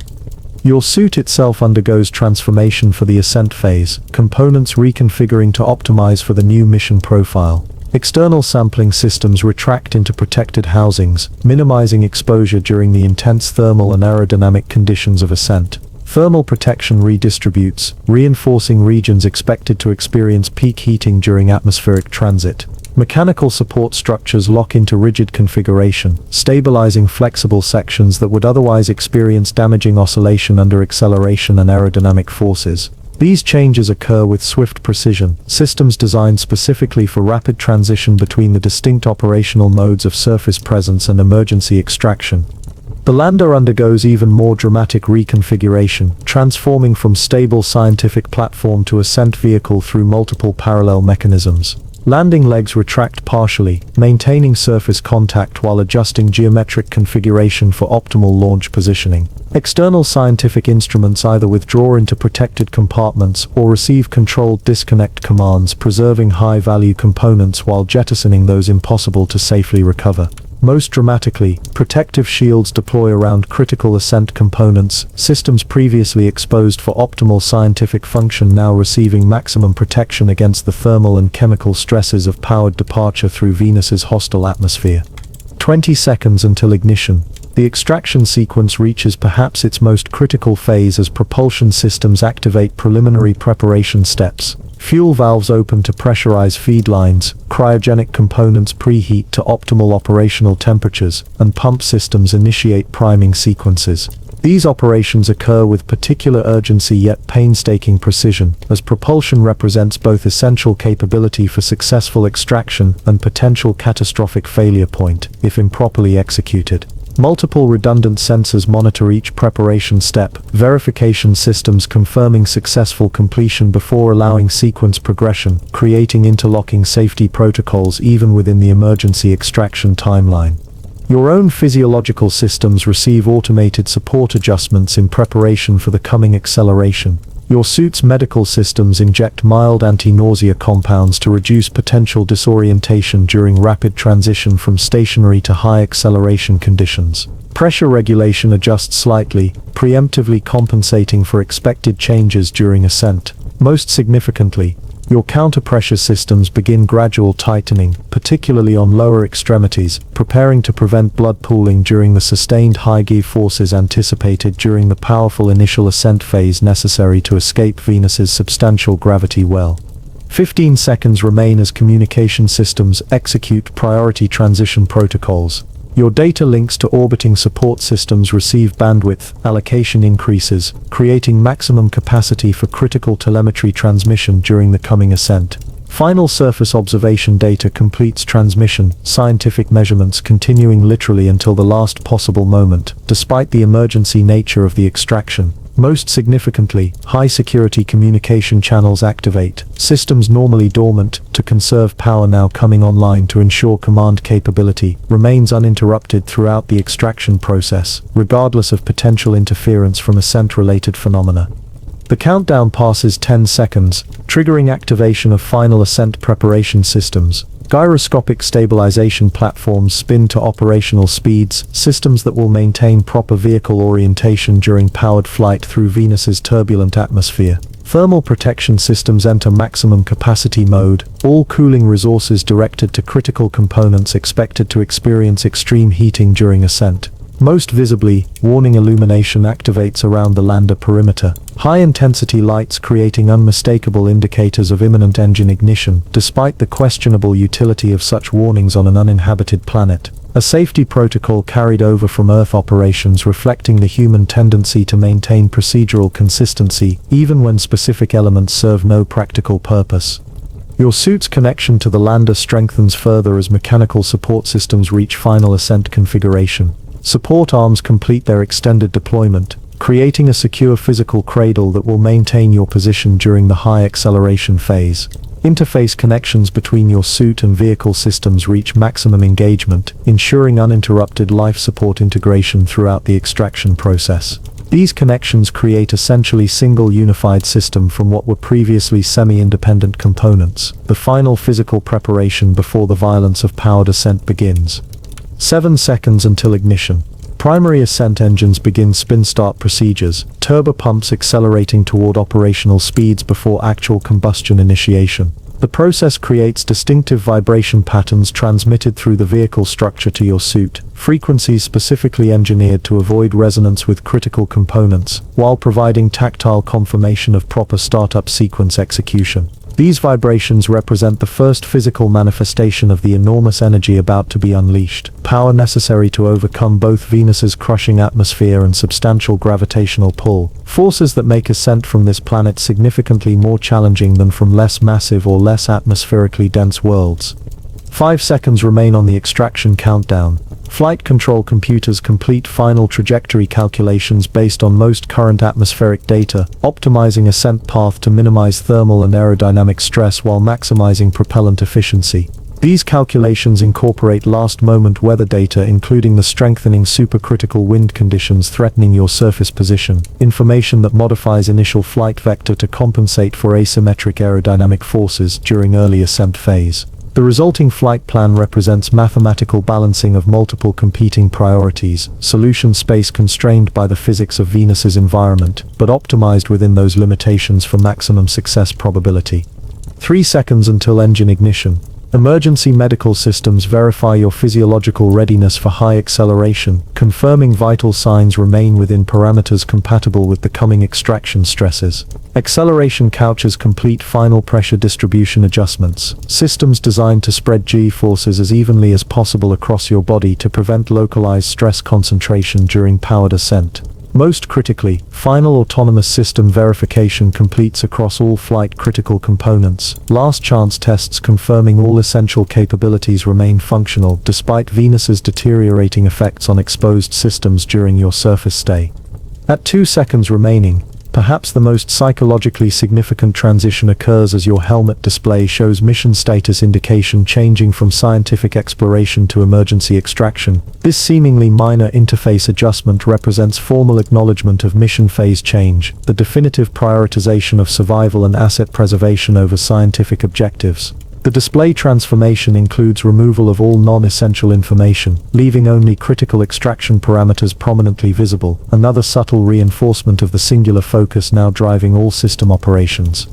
1 second. Final engine arming commands transmit through vehicle systems, removing last software interlocks preventing ignition. Mechanical support systems lock into maximum rigidity configuration, preparing to manage the substantial acceleration forces moments away. Your suit automatically adjusts internal pressure slightly to preemptively counteract expected pressure changes during initial ascent. These final preparations complete the extensive sequence transforming a scientific expedition into emergency evacuation, the culmination of contingency planning implemented since the earliest design phases of Venus surface mission architecture. Ignition. The ascent engines activate with controlled violence, chemical energy transforming into kinetic force directed precisely against Venus's hostile surface. The ignition sequence follows carefully engineered pattern, engines spooling from dormant to partial to full thrust through precisely timed stages designed to prevent structural damage from instantaneous force application. Despite this controlled initiation, the acceleration arrives with stunning intensity, pressing you firmly into your support couch as the vehicle begins its desperate climb away from the crushing, scorching, corrosive environment that has pushed your protection systems to their operational limits.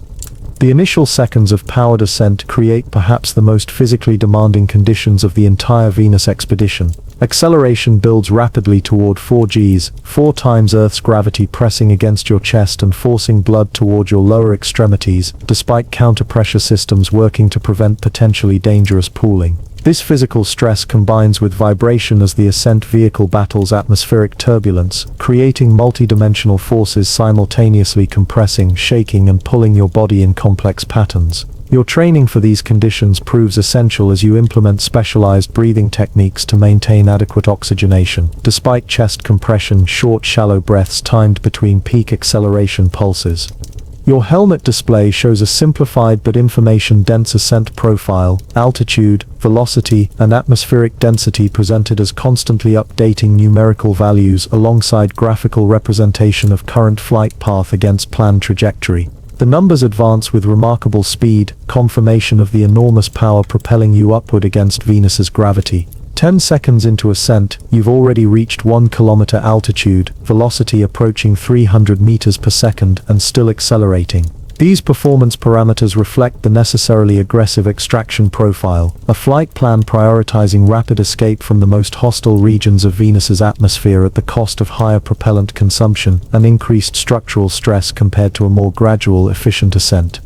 The view through remaining functional external cameras shows Venus's surface receding with surprising rapidity, the landing site already shrinking to a small patch amid the broader landscape. More dramatically, the camera feeds show visible shock waves forming around the vehicle, the supersonic ascent creating pressure fronts in the dense atmosphere that appear as shimmering distortion patterns propagating outward from your flight path. These shock formations represent another aspect of Venus's unique fluid dynamics, pressure waves traveling through supercritical carbon dioxide with properties different from similar phenomena in Earth's less dense atmosphere. Scientific observations continuing despite the emergency nature of your departure. 15 seconds into ascent, your vehicle encounters severe turbulence as it penetrates the region of intensifying vortex activity detected shortly before extraction. The rotating wind patterns create violent shear forces against your ascending craft, buffeting that translates into rapid unpredictable acceleration changes within your protected cocoon. Stabilization systems respond with remarkable speed, thrust vectoring adjusting millisecond by millisecond to maintain proper flight orientation despite the chaotic aerodynamic environment. These corrections appear on your display as rapidly changing attitude indicators, visual confirmation of the complex battle between automated flight systems and Venus's atmospheric violence.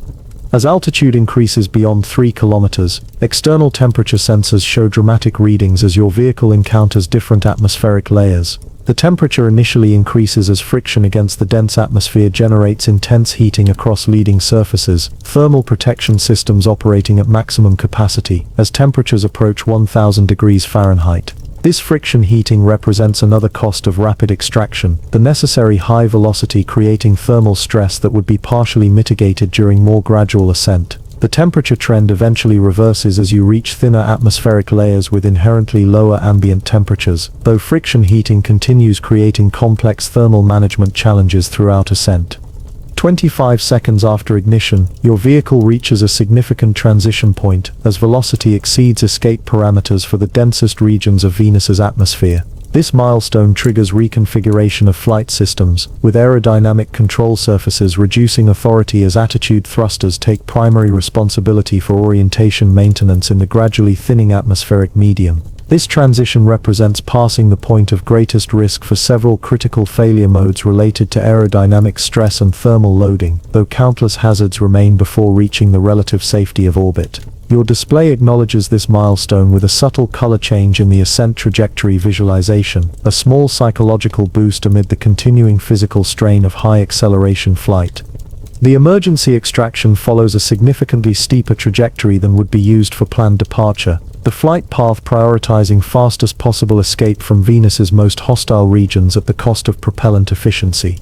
This aggressive profile maintains nearly vertical ascent during initial phases rather than gradually pitching toward horizontal as would be optimal for orbital insertion, a path that minimizes time in lower atmosphere at the expense of requiring significant course correction during later flight phases. The resulting G-forces remain substantially higher than would be experienced during nominal extraction, sustaining between 3 and 4 times Earth gravity compared to the 2 to 2.5 Gs of planned departure. 30 seconds into powered ascent, you pass through 7 kilometers altitude with velocity approaching 700 meters per second, well beyond the sound speed in Venus's dense atmosphere.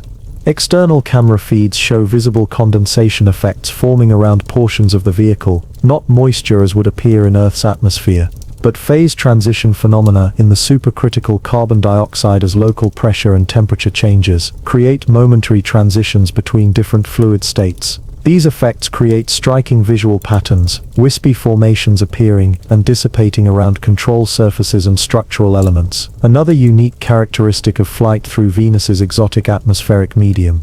Your suit continues its own battle against Venus's effects despite now rapidly increasing distance from the surface. Breach points detected during surface operations continue their degradation progression, some accelerating under the additional stress of extraction G-forces, while others stabilize as atmospheric density decreases with altitude.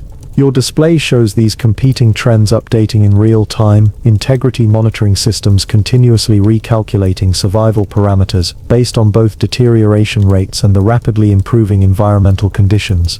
The resulting projections show gradually improving safety margins, confirmation that the extraction decision came appropriately timed between premature departure and dangerous delay. 40 seconds after ignition, your ascent profile reaches another significant transition point as main engine thrust begins gradual reduction, the initial emergency boost phase giving way to more efficient sustained climb. This transition creates momentary relief from the crushing acceleration, G-forces reducing from 4 to approximately 2.5 times Earth normal. The relatively gentler acceleration allows deeper breathing and improved physical comfort despite remaining well beyond normal conditions.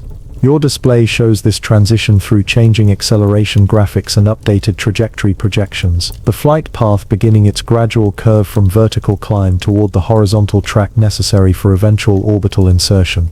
As your vehicle climbs beyond 12 kilometers altitude, primary ascent engines cut off entirely, momentum carrying you upward while attitude control systems initiate the critical reorientation for second stage ignition.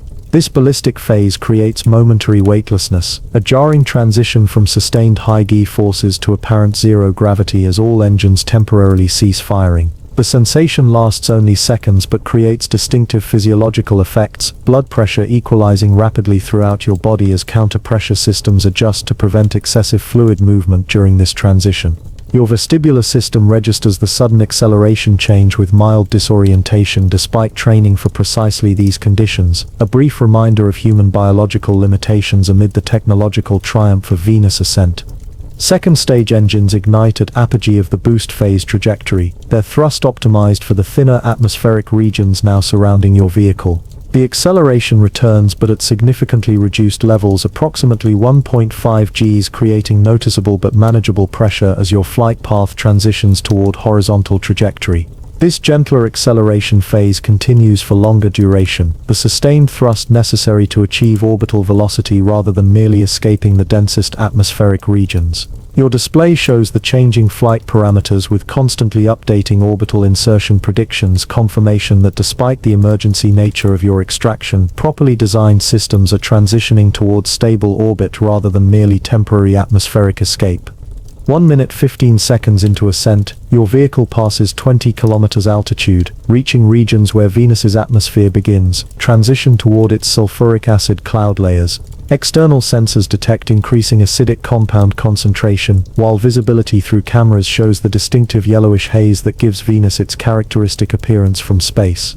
These observations confirm successful transit through the most physically hostile regions of Venus's environment, the crushing pressure and extreme temperature zones left behind, though significant hazards remain before reaching true safety. Your display acknowledges this milestone with another subtle color change in the ascent visualization, tacit recognition of improving survival probability, despite continuing challenges. The thinning atmosphere reduces aerodynamic heating, allowing thermal protection systems to begin controlled cooling of components stressed during the intense initial ascent phase. Temperature indicators on your display show gradually decreasing values across most external surfaces, though certain regions oriented to receive direct solar radiation now begin temperature increases from this different heating source. The overall thermal trend shows clear improvement, another category of environmental stress diminishing as distance from Venus's surface increases through continued powered ascent.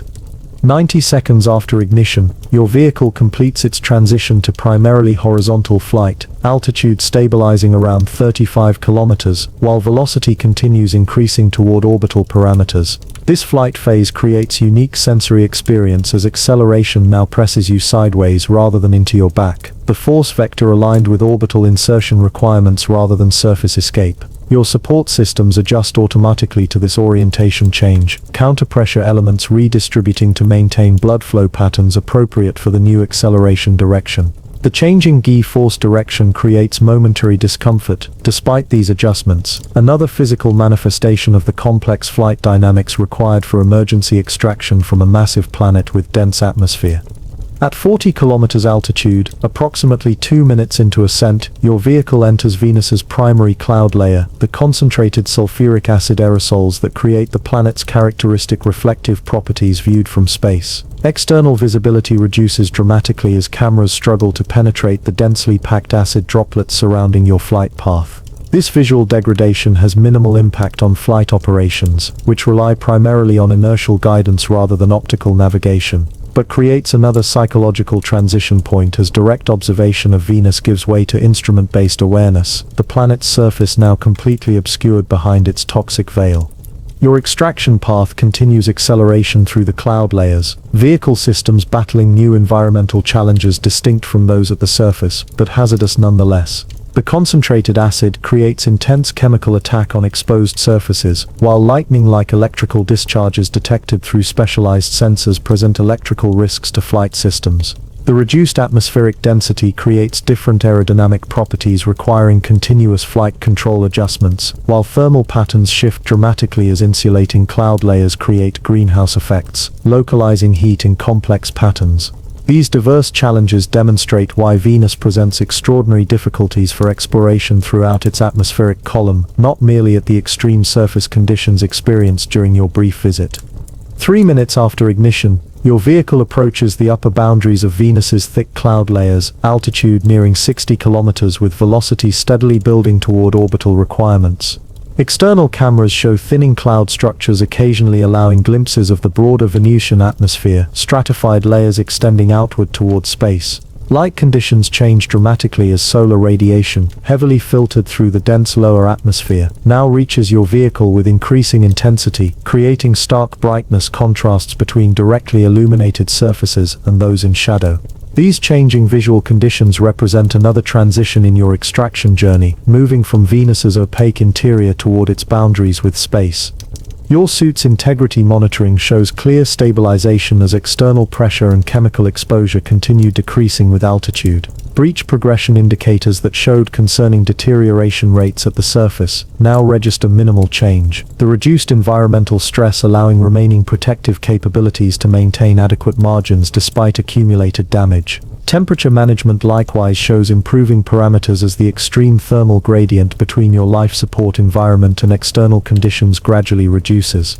These improving survival metrics confirm the success of your emergency extraction timing, the decision to depart coming before protection deterioration reached truly critical thresholds, while maximizing scientific observation time on Venus's extraordinary surface.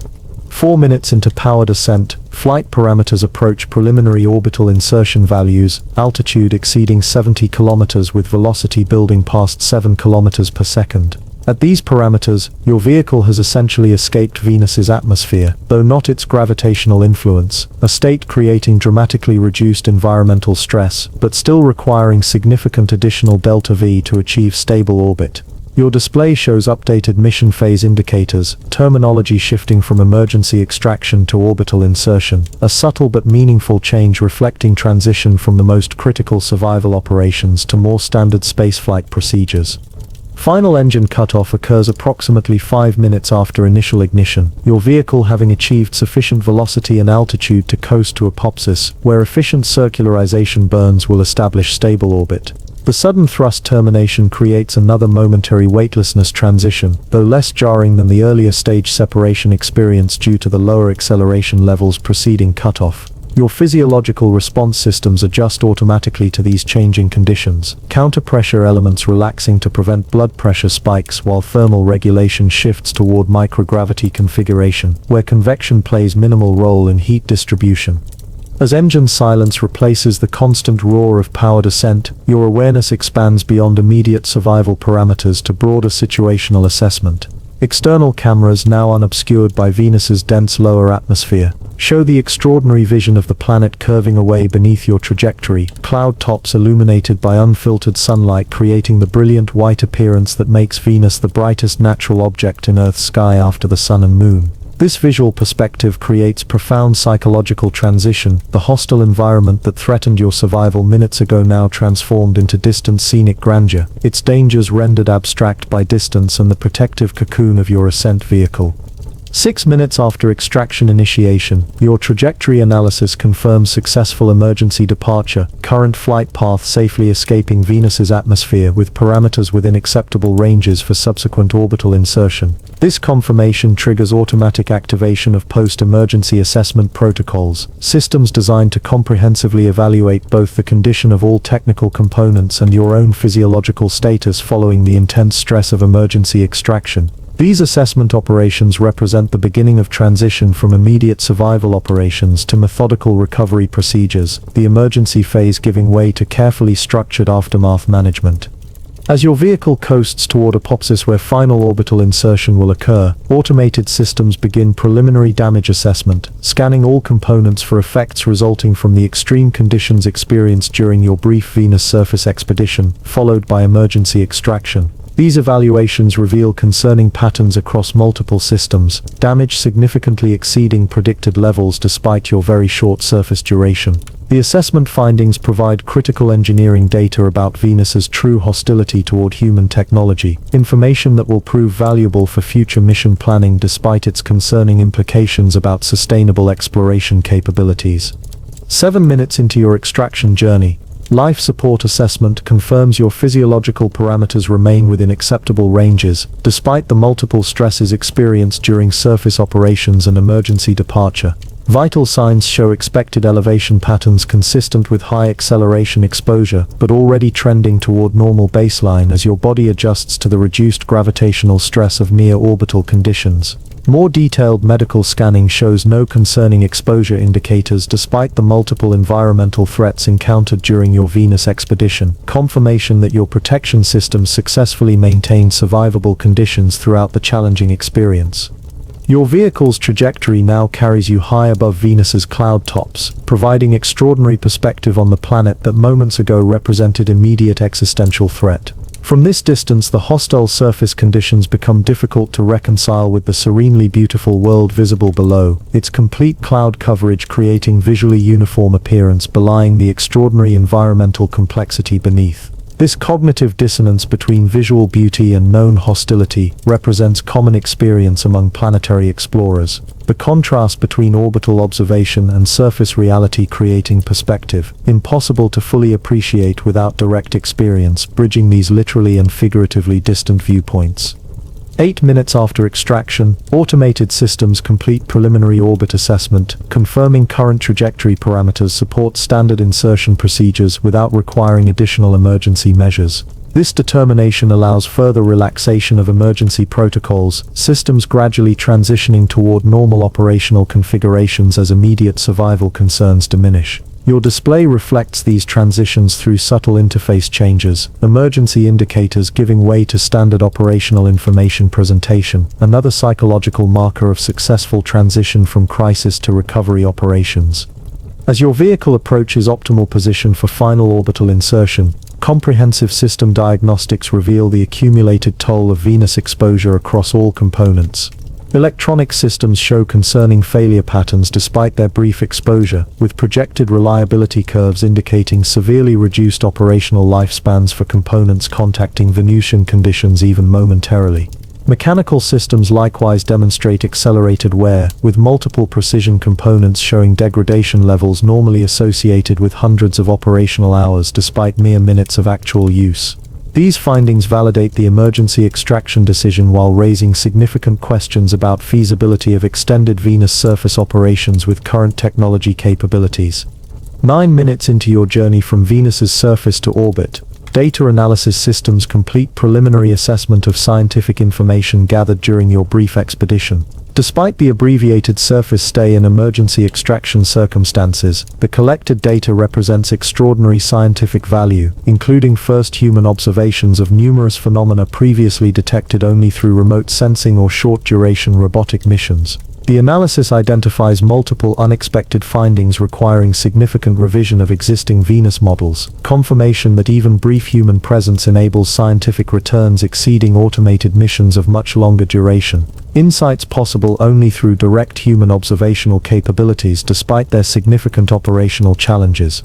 Your extraction journey approaches its conclusion as final orbital engines prepare for ignition, the burn that will transform your escape trajectory into stable orbit around Venus. This transition represents the definitive end of immediate danger from the planet's surface conditions, though the accumulated damage to your systems ensures continued elevated risk requiring careful management during subsequent operations. Your display shows countdown to circularization burn, the final propulsive maneuver in your emergency extraction sequence. The procedure that will transform crisis departure into stable presence, allowing methodical preparation for eventual return to Earth with your hard-won scientific data and first-hand experience of one of the solar system's most extreme environments.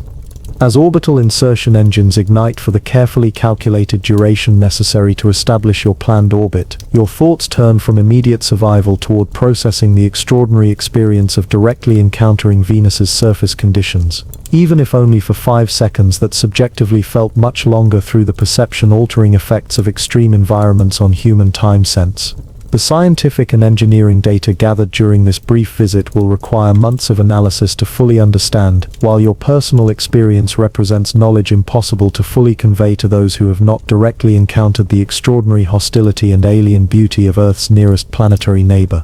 The successful completion of your extraction from Venus's surface represents both technological triumph and humbling reminder of the extraordinary challenges presented by planetary environments, radically different from those where human life evolved. As your vehicle establishes stable orbit around this beautiful but deadly world, preliminary system evaluations begin revealing just how completely Venus attacked your protective technology during your brief visit. Assessments that will prove crucial for understanding both what was experienced and what remains possible for future exploration of this compelling but uniquely hostile planet. Your vehicle settles into stable orbit around Venus, the successful circularization burn transforming emergency escape into controlled flight path. With immediate survival concerns addressed, automated systems initiate comprehensive post-extraction diagnostics, methodical evaluation of every component exposed to Venus's extreme environment during your brief surface expedition. These assessments serve multiple critical purposes beyond obvious safety concerns, providing engineering data about actual versus predicted performance, scientific information about Venus's specific effects on various materials, and operational insights essential for planning future exploration of this challenging world.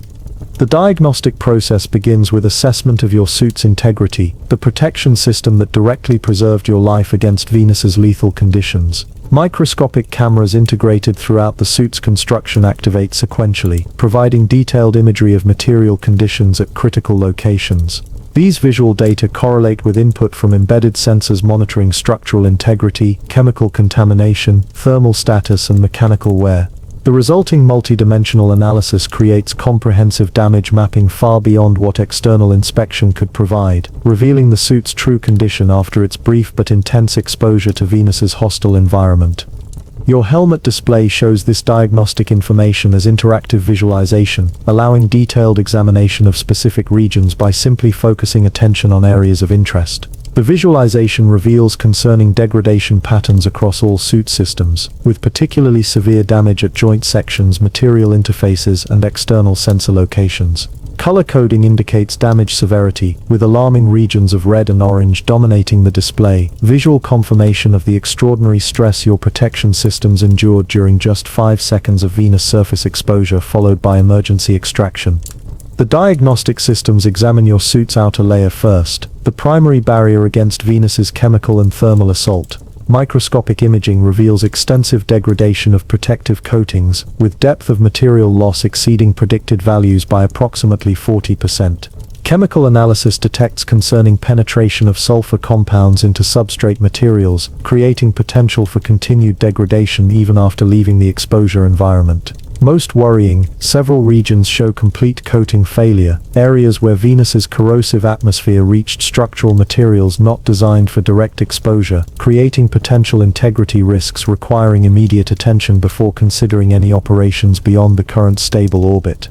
Thermal protection systems show equally concerning damage patterns. Insulation materials designed to maintain temperature differentials between external and internal environments display compression beyond design parameters, reducing their effectiveness by approximately 30% from pre-mission specifications. Active cooling components show signs of imminent failure, with multiple pump systems indicating bearing wear typically associated with hundreds of operational hours despite their brief actual use. Power consumption patterns during surface operations reveal thermal management required nearly double predicted energy, data suggesting fundamental underestimation of Venus's thermal management challenges in mission planning models.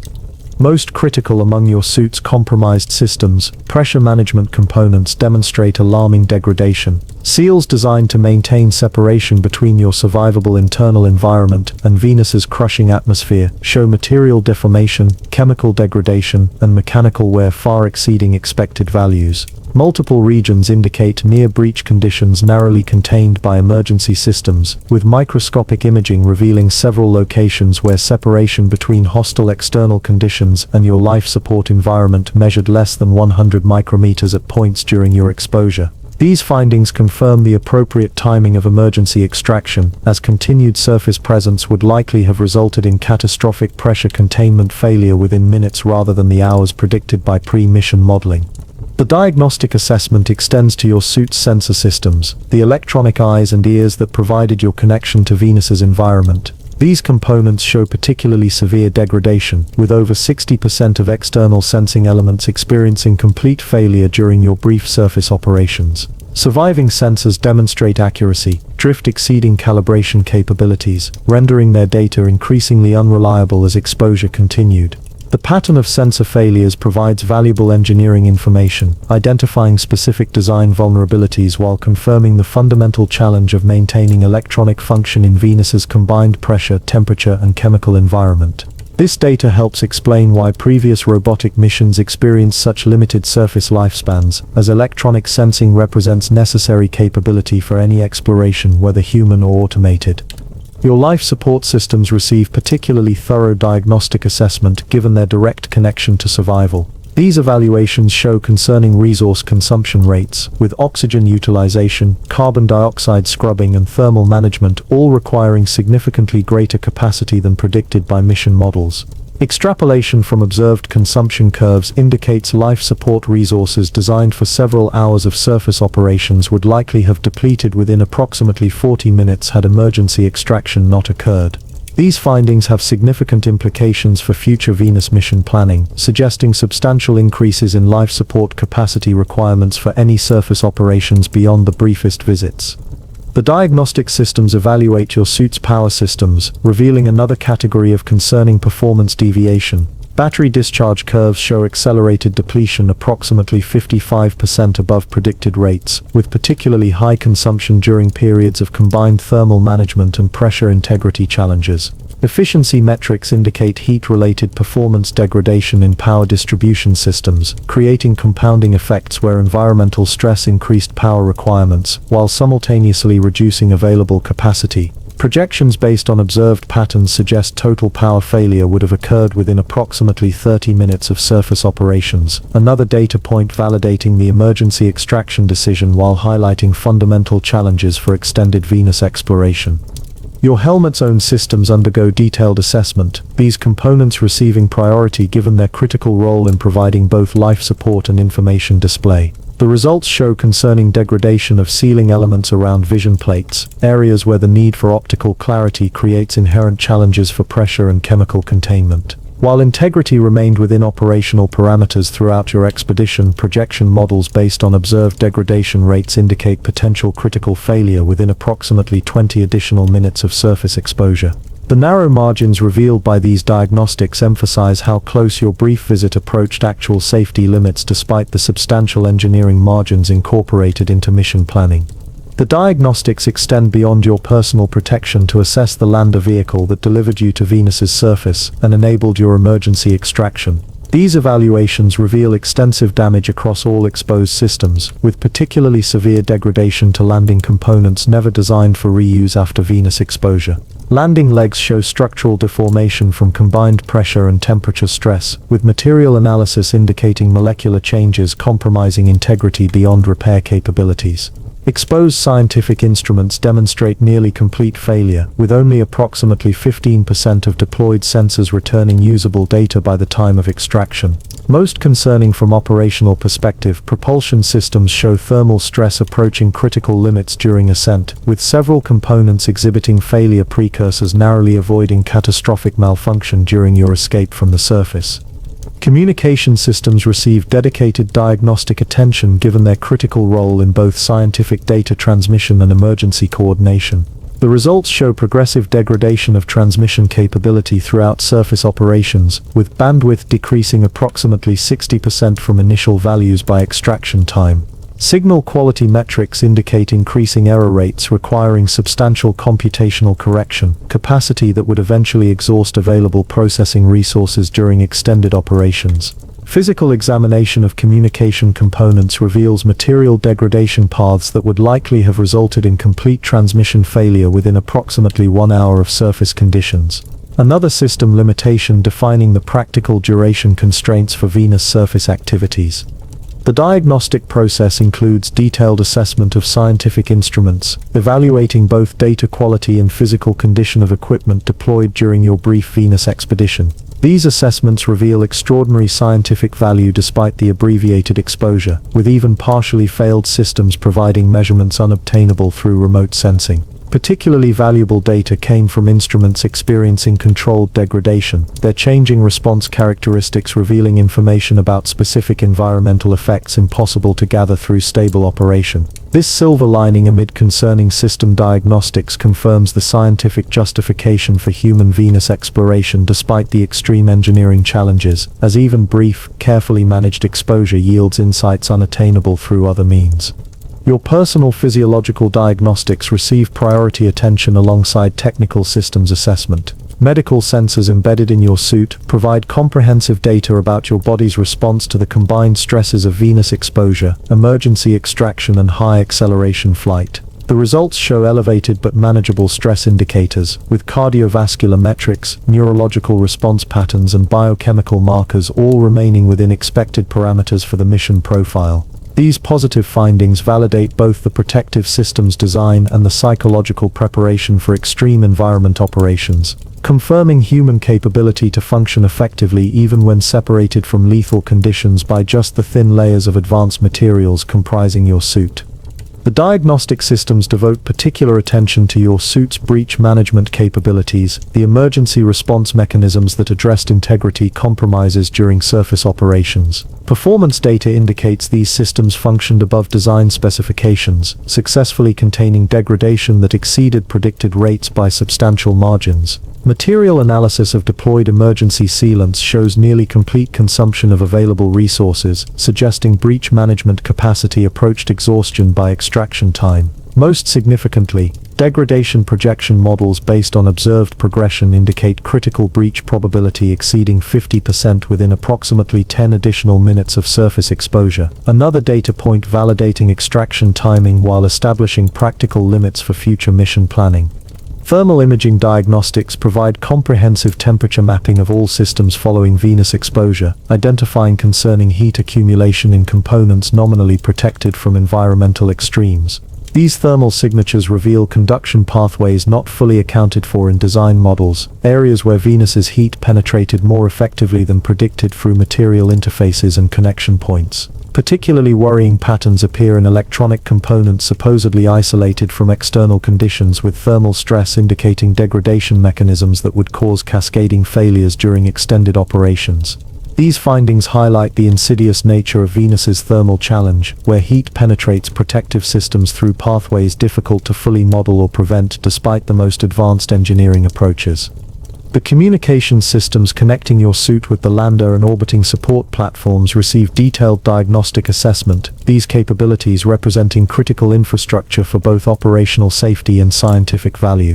The results show significant performance degradation during surface operations, with data transfer rates decreasing approximately 40% as exposure progressed. Analysis indicates combined effects from multiple deterioration mechanisms, including thermal effects on transmission electronics, acid contamination of external antennas, and increasing atmospheric interference as local conditions deteriorated around your position.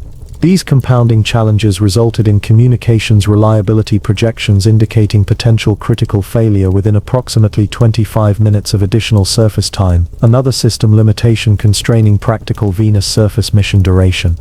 Power generation and distribution systems undergo comprehensive diagnostic evaluation, their function representing fundamental enabling capability for all other operations. The findings show concerning degradation across multiple subsystems, with particularly severe impact on efficiency metrics as environmental exposure progressed. Cooling limitations created thermal throttling in power management components, reducing available output while increasing internal heat generation in a negative feedback loop that would eventually lead to system failure.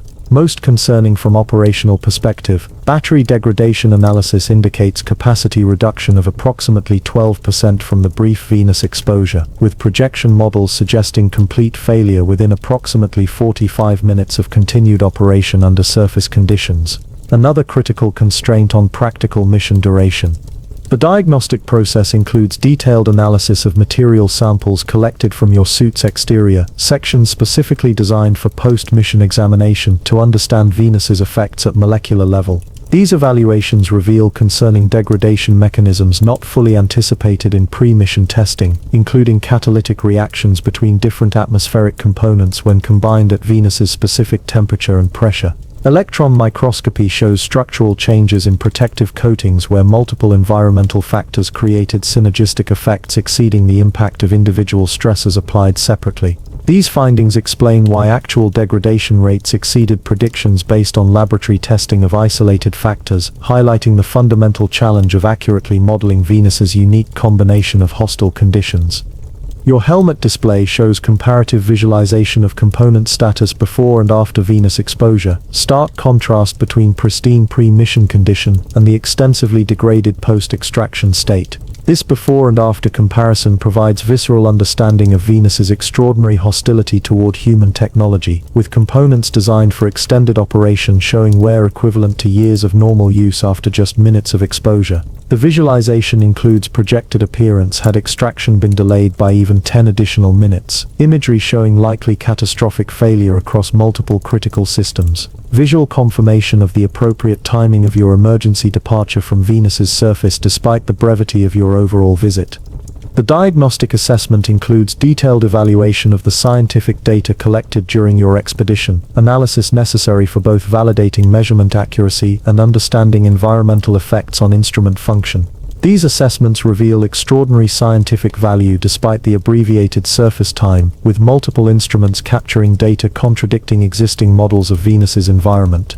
Particularly significant findings include unexpected atmospheric composition variations near the surface, temperature gradient patterns differing from theoretical predictions, and surface material properties observable only through direct contact measurements. These discoveries confirm the irreplaceable value of human scientific presence despite the engineering challenges, as even brief surface operations yield insights unattainable through remote sensing or fully automated missions. Power system diagnostics reveal particularly concerning degradation in energy storage components, with battery cells showing chemical degradation patterns typically associated with end-of-life conditions despite their brief operational period. Analysis indicates combined effects from thermal stress, pressure deformation of containment structures, and unexpected chemical contamination through microscopic breach pathways. Performance metrics show capacity reduction approaching 20% from pre-mission specifications, with projection models indicating potential catastrophic failure within approximately 30 additional minutes of Venus exposure. These findings represent another critical constraint on practical mission duration, as power availability ultimately limits all other operations regardless of individual component survivability.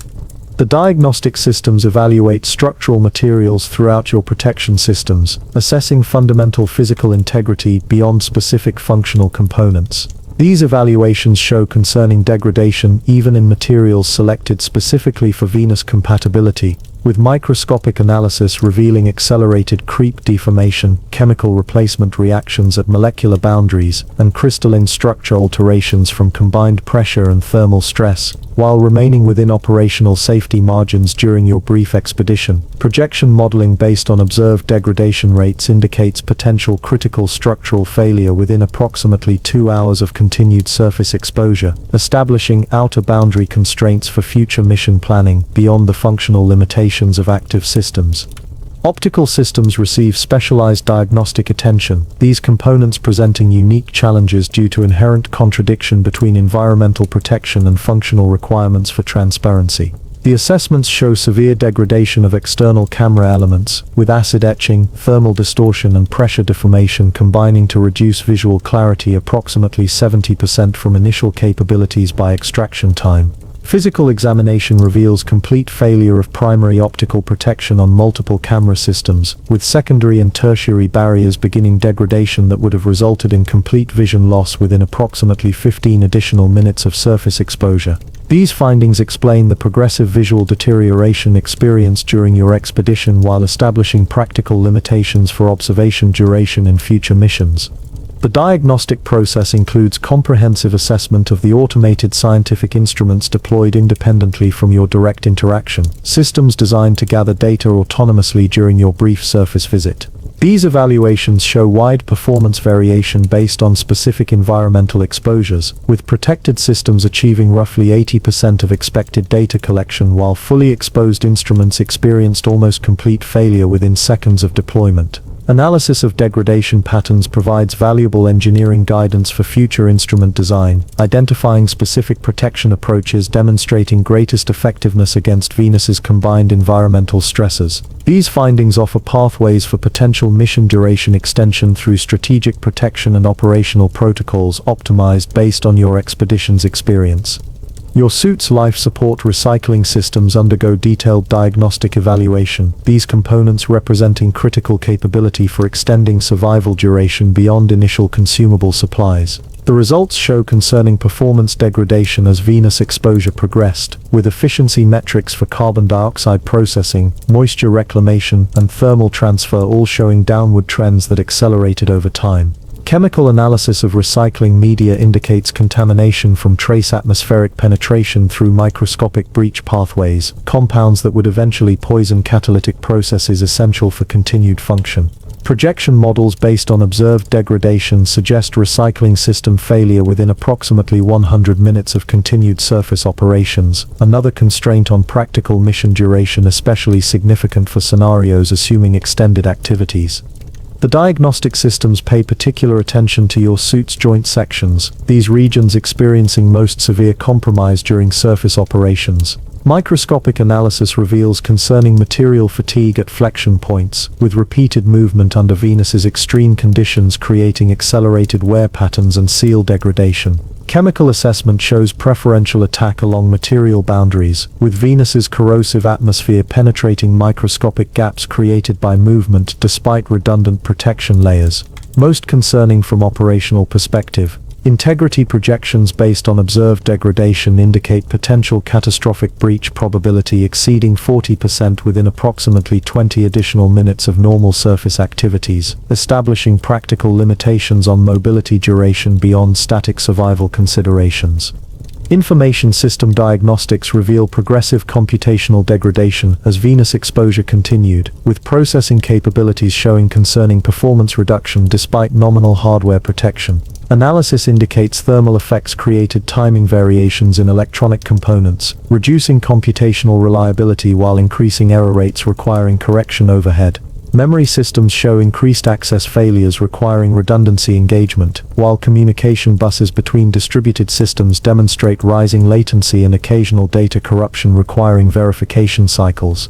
These compounding effects reduced overall computational capacity approximately 35% by extraction time, with projections indicating potential critical system failure within approximately 50 additional minutes of surface exposure, another limiting factor for practical Venus surface operations.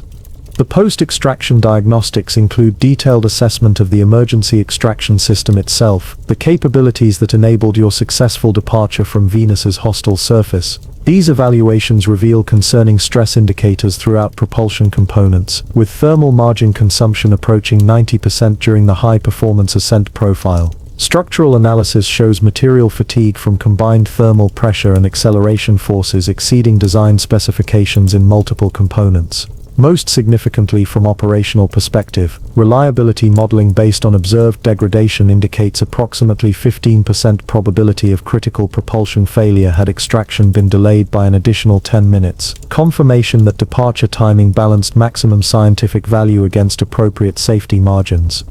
Your helmet's atmospheric integrity receives specialized diagnostic attention, these systems representing final barrier between your lungs and Venus's lethal environment. The assessments show concerning degradation of filtration media, with chemical analysis indicating progressive saturation of contaminant capture capacity that would eventually allow breakthrough of hazardous compounds. Seal examination reveals microscopic deformation at interface boundaries, areas maintained within operational parameters during your expedition, but showing wear patterns indicating finite operational lifetime substantially shorter than predicted by pre-mission modeling. While all atmospheric systems maintained necessary performance throughout your brief Venus visit, projection models based on observed degradation suggest potential critical failure within approximately 90 minutes of continued surface exposure, another constraint on practical mission duration.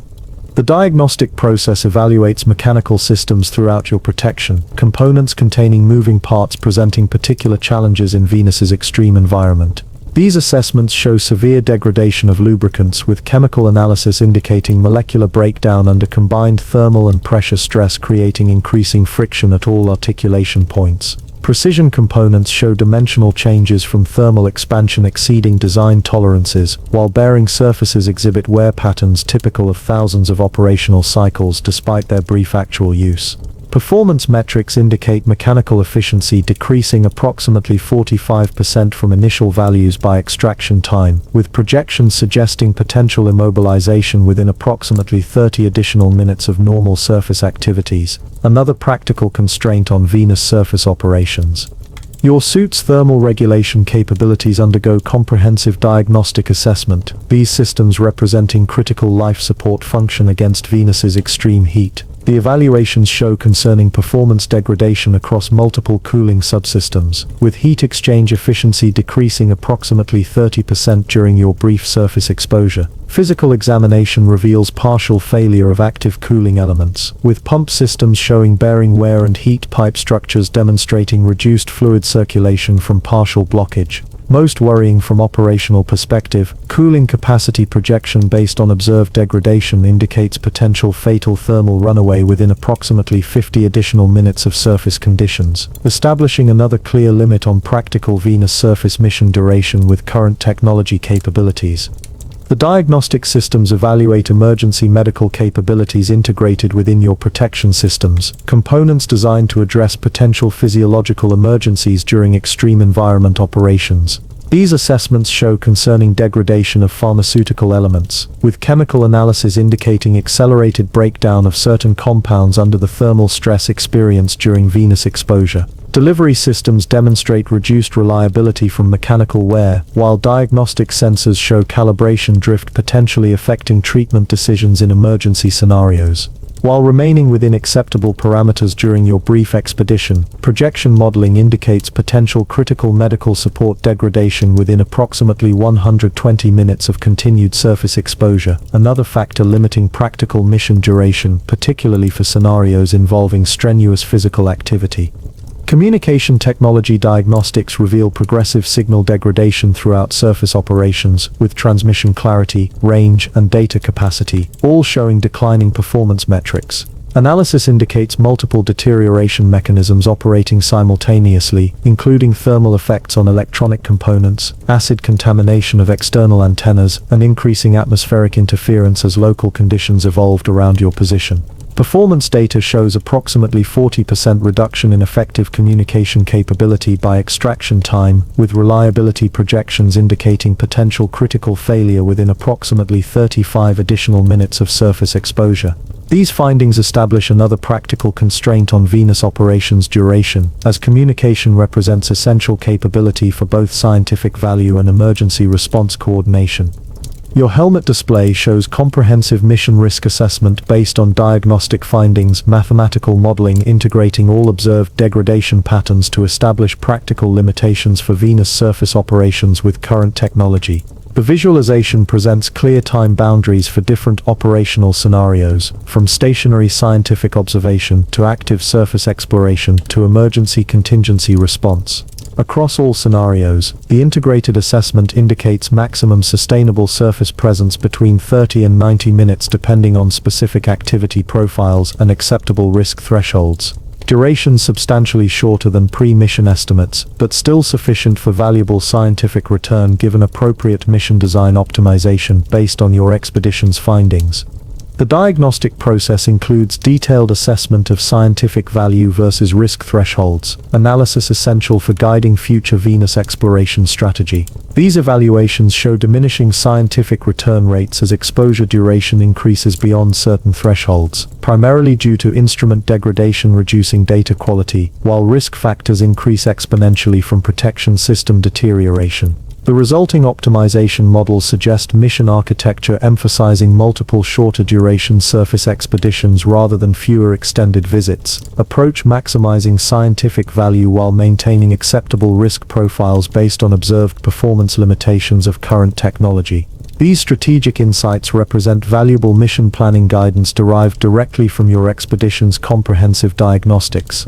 Your personal equipment undergoes detailed forensic analysis beyond functional diagnostics, examining specific degradation patterns to understand fundamental failure mechanisms active in Venus's extreme environment.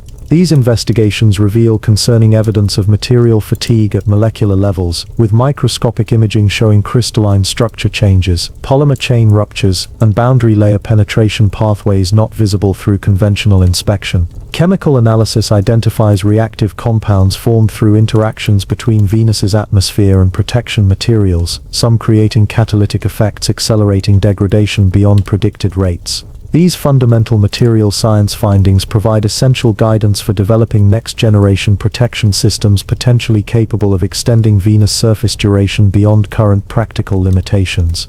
The post-extraction diagnostics conclude with comprehensive status assessment for Earth return capability, evaluation necessary for determining appropriate mission continuation protocols. These assessments show concerning degradation of critical return systems from Venus exposure and extraction stress, with multiple components exhibiting performance metrics below nominal specifications though remaining within operational safety margins. Reliability modeling indicates approximately 85% confidence in successful Earth return capability with current system status, probability sufficient to proceed with standard mission protocols rather than requiring emergency response measures. This positive though cautionary assessment represents final confirmation of your expedition's overall success despite the challenges encountered during your brief but extraordinary visit to Venus's extreme surface environment. As diagnostic systems complete their comprehensive evaluation, your thoughts turn toward processing the profound experience of directly encountering Venus, even if only for 5 seconds, that subjectively expanded through the time dilation effects common in life-threatening situations. The scientific data collected during this brief visit will require months of analysis to fully understand, while engineering lessons from your protection system's performance will influence planetary exploration technology for decades. Most significantly, your personal experience represents knowledge impossible to fully convey to those who have not directly encountered the extraordinary hostility and alien beauty of mankind's nearest planetary neighbor, a world simultaneously so similar to and different from Earth. The comprehensive diagnostics reveal a fundamental truth about Venus exploration. The planet represents perhaps the most challenging environment for human presence in the inner solar system, its combination of extreme pressure, temperature, and chemistry creating uniquely hostile conditions exceeding even the vacuum of space or the radiation-exposed surfaces of airless worlds. Yet your expedition also confirms the scientific value justifying continued exploration despite these challenges, as even your brief visit yielded insights impossible through remote sensing alone. This tension between value and difficulty defines Venus in human exploration terms, a world of extraordinary scientific importance protected by equally extraordinary environmental hostility, a planetary fortress yielding its secrets only to the most carefully designed and executed expeditions. Your successful return from Venus's surface, carrying both scientific data and first-hand experience of its extreme conditions, represents significant achievement in planetary exploration history. The technical systems that protected you performed admirably despite degradation exceeding design predictions, while the emergency protocols that extracted you functioned precisely as intended when conditions approached safety limitations. The comprehensive diagnostics completed in Venus orbit provide crucial guidance for future missions, establishing practical boundaries for surface operations while identifying specific technologies requiring advancement before extended human presence becomes feasible. These lessons, purchased through the controlled risk of your expedition, will shape humanity's relationship with Earth's nearest planetary neighbor for generations to come.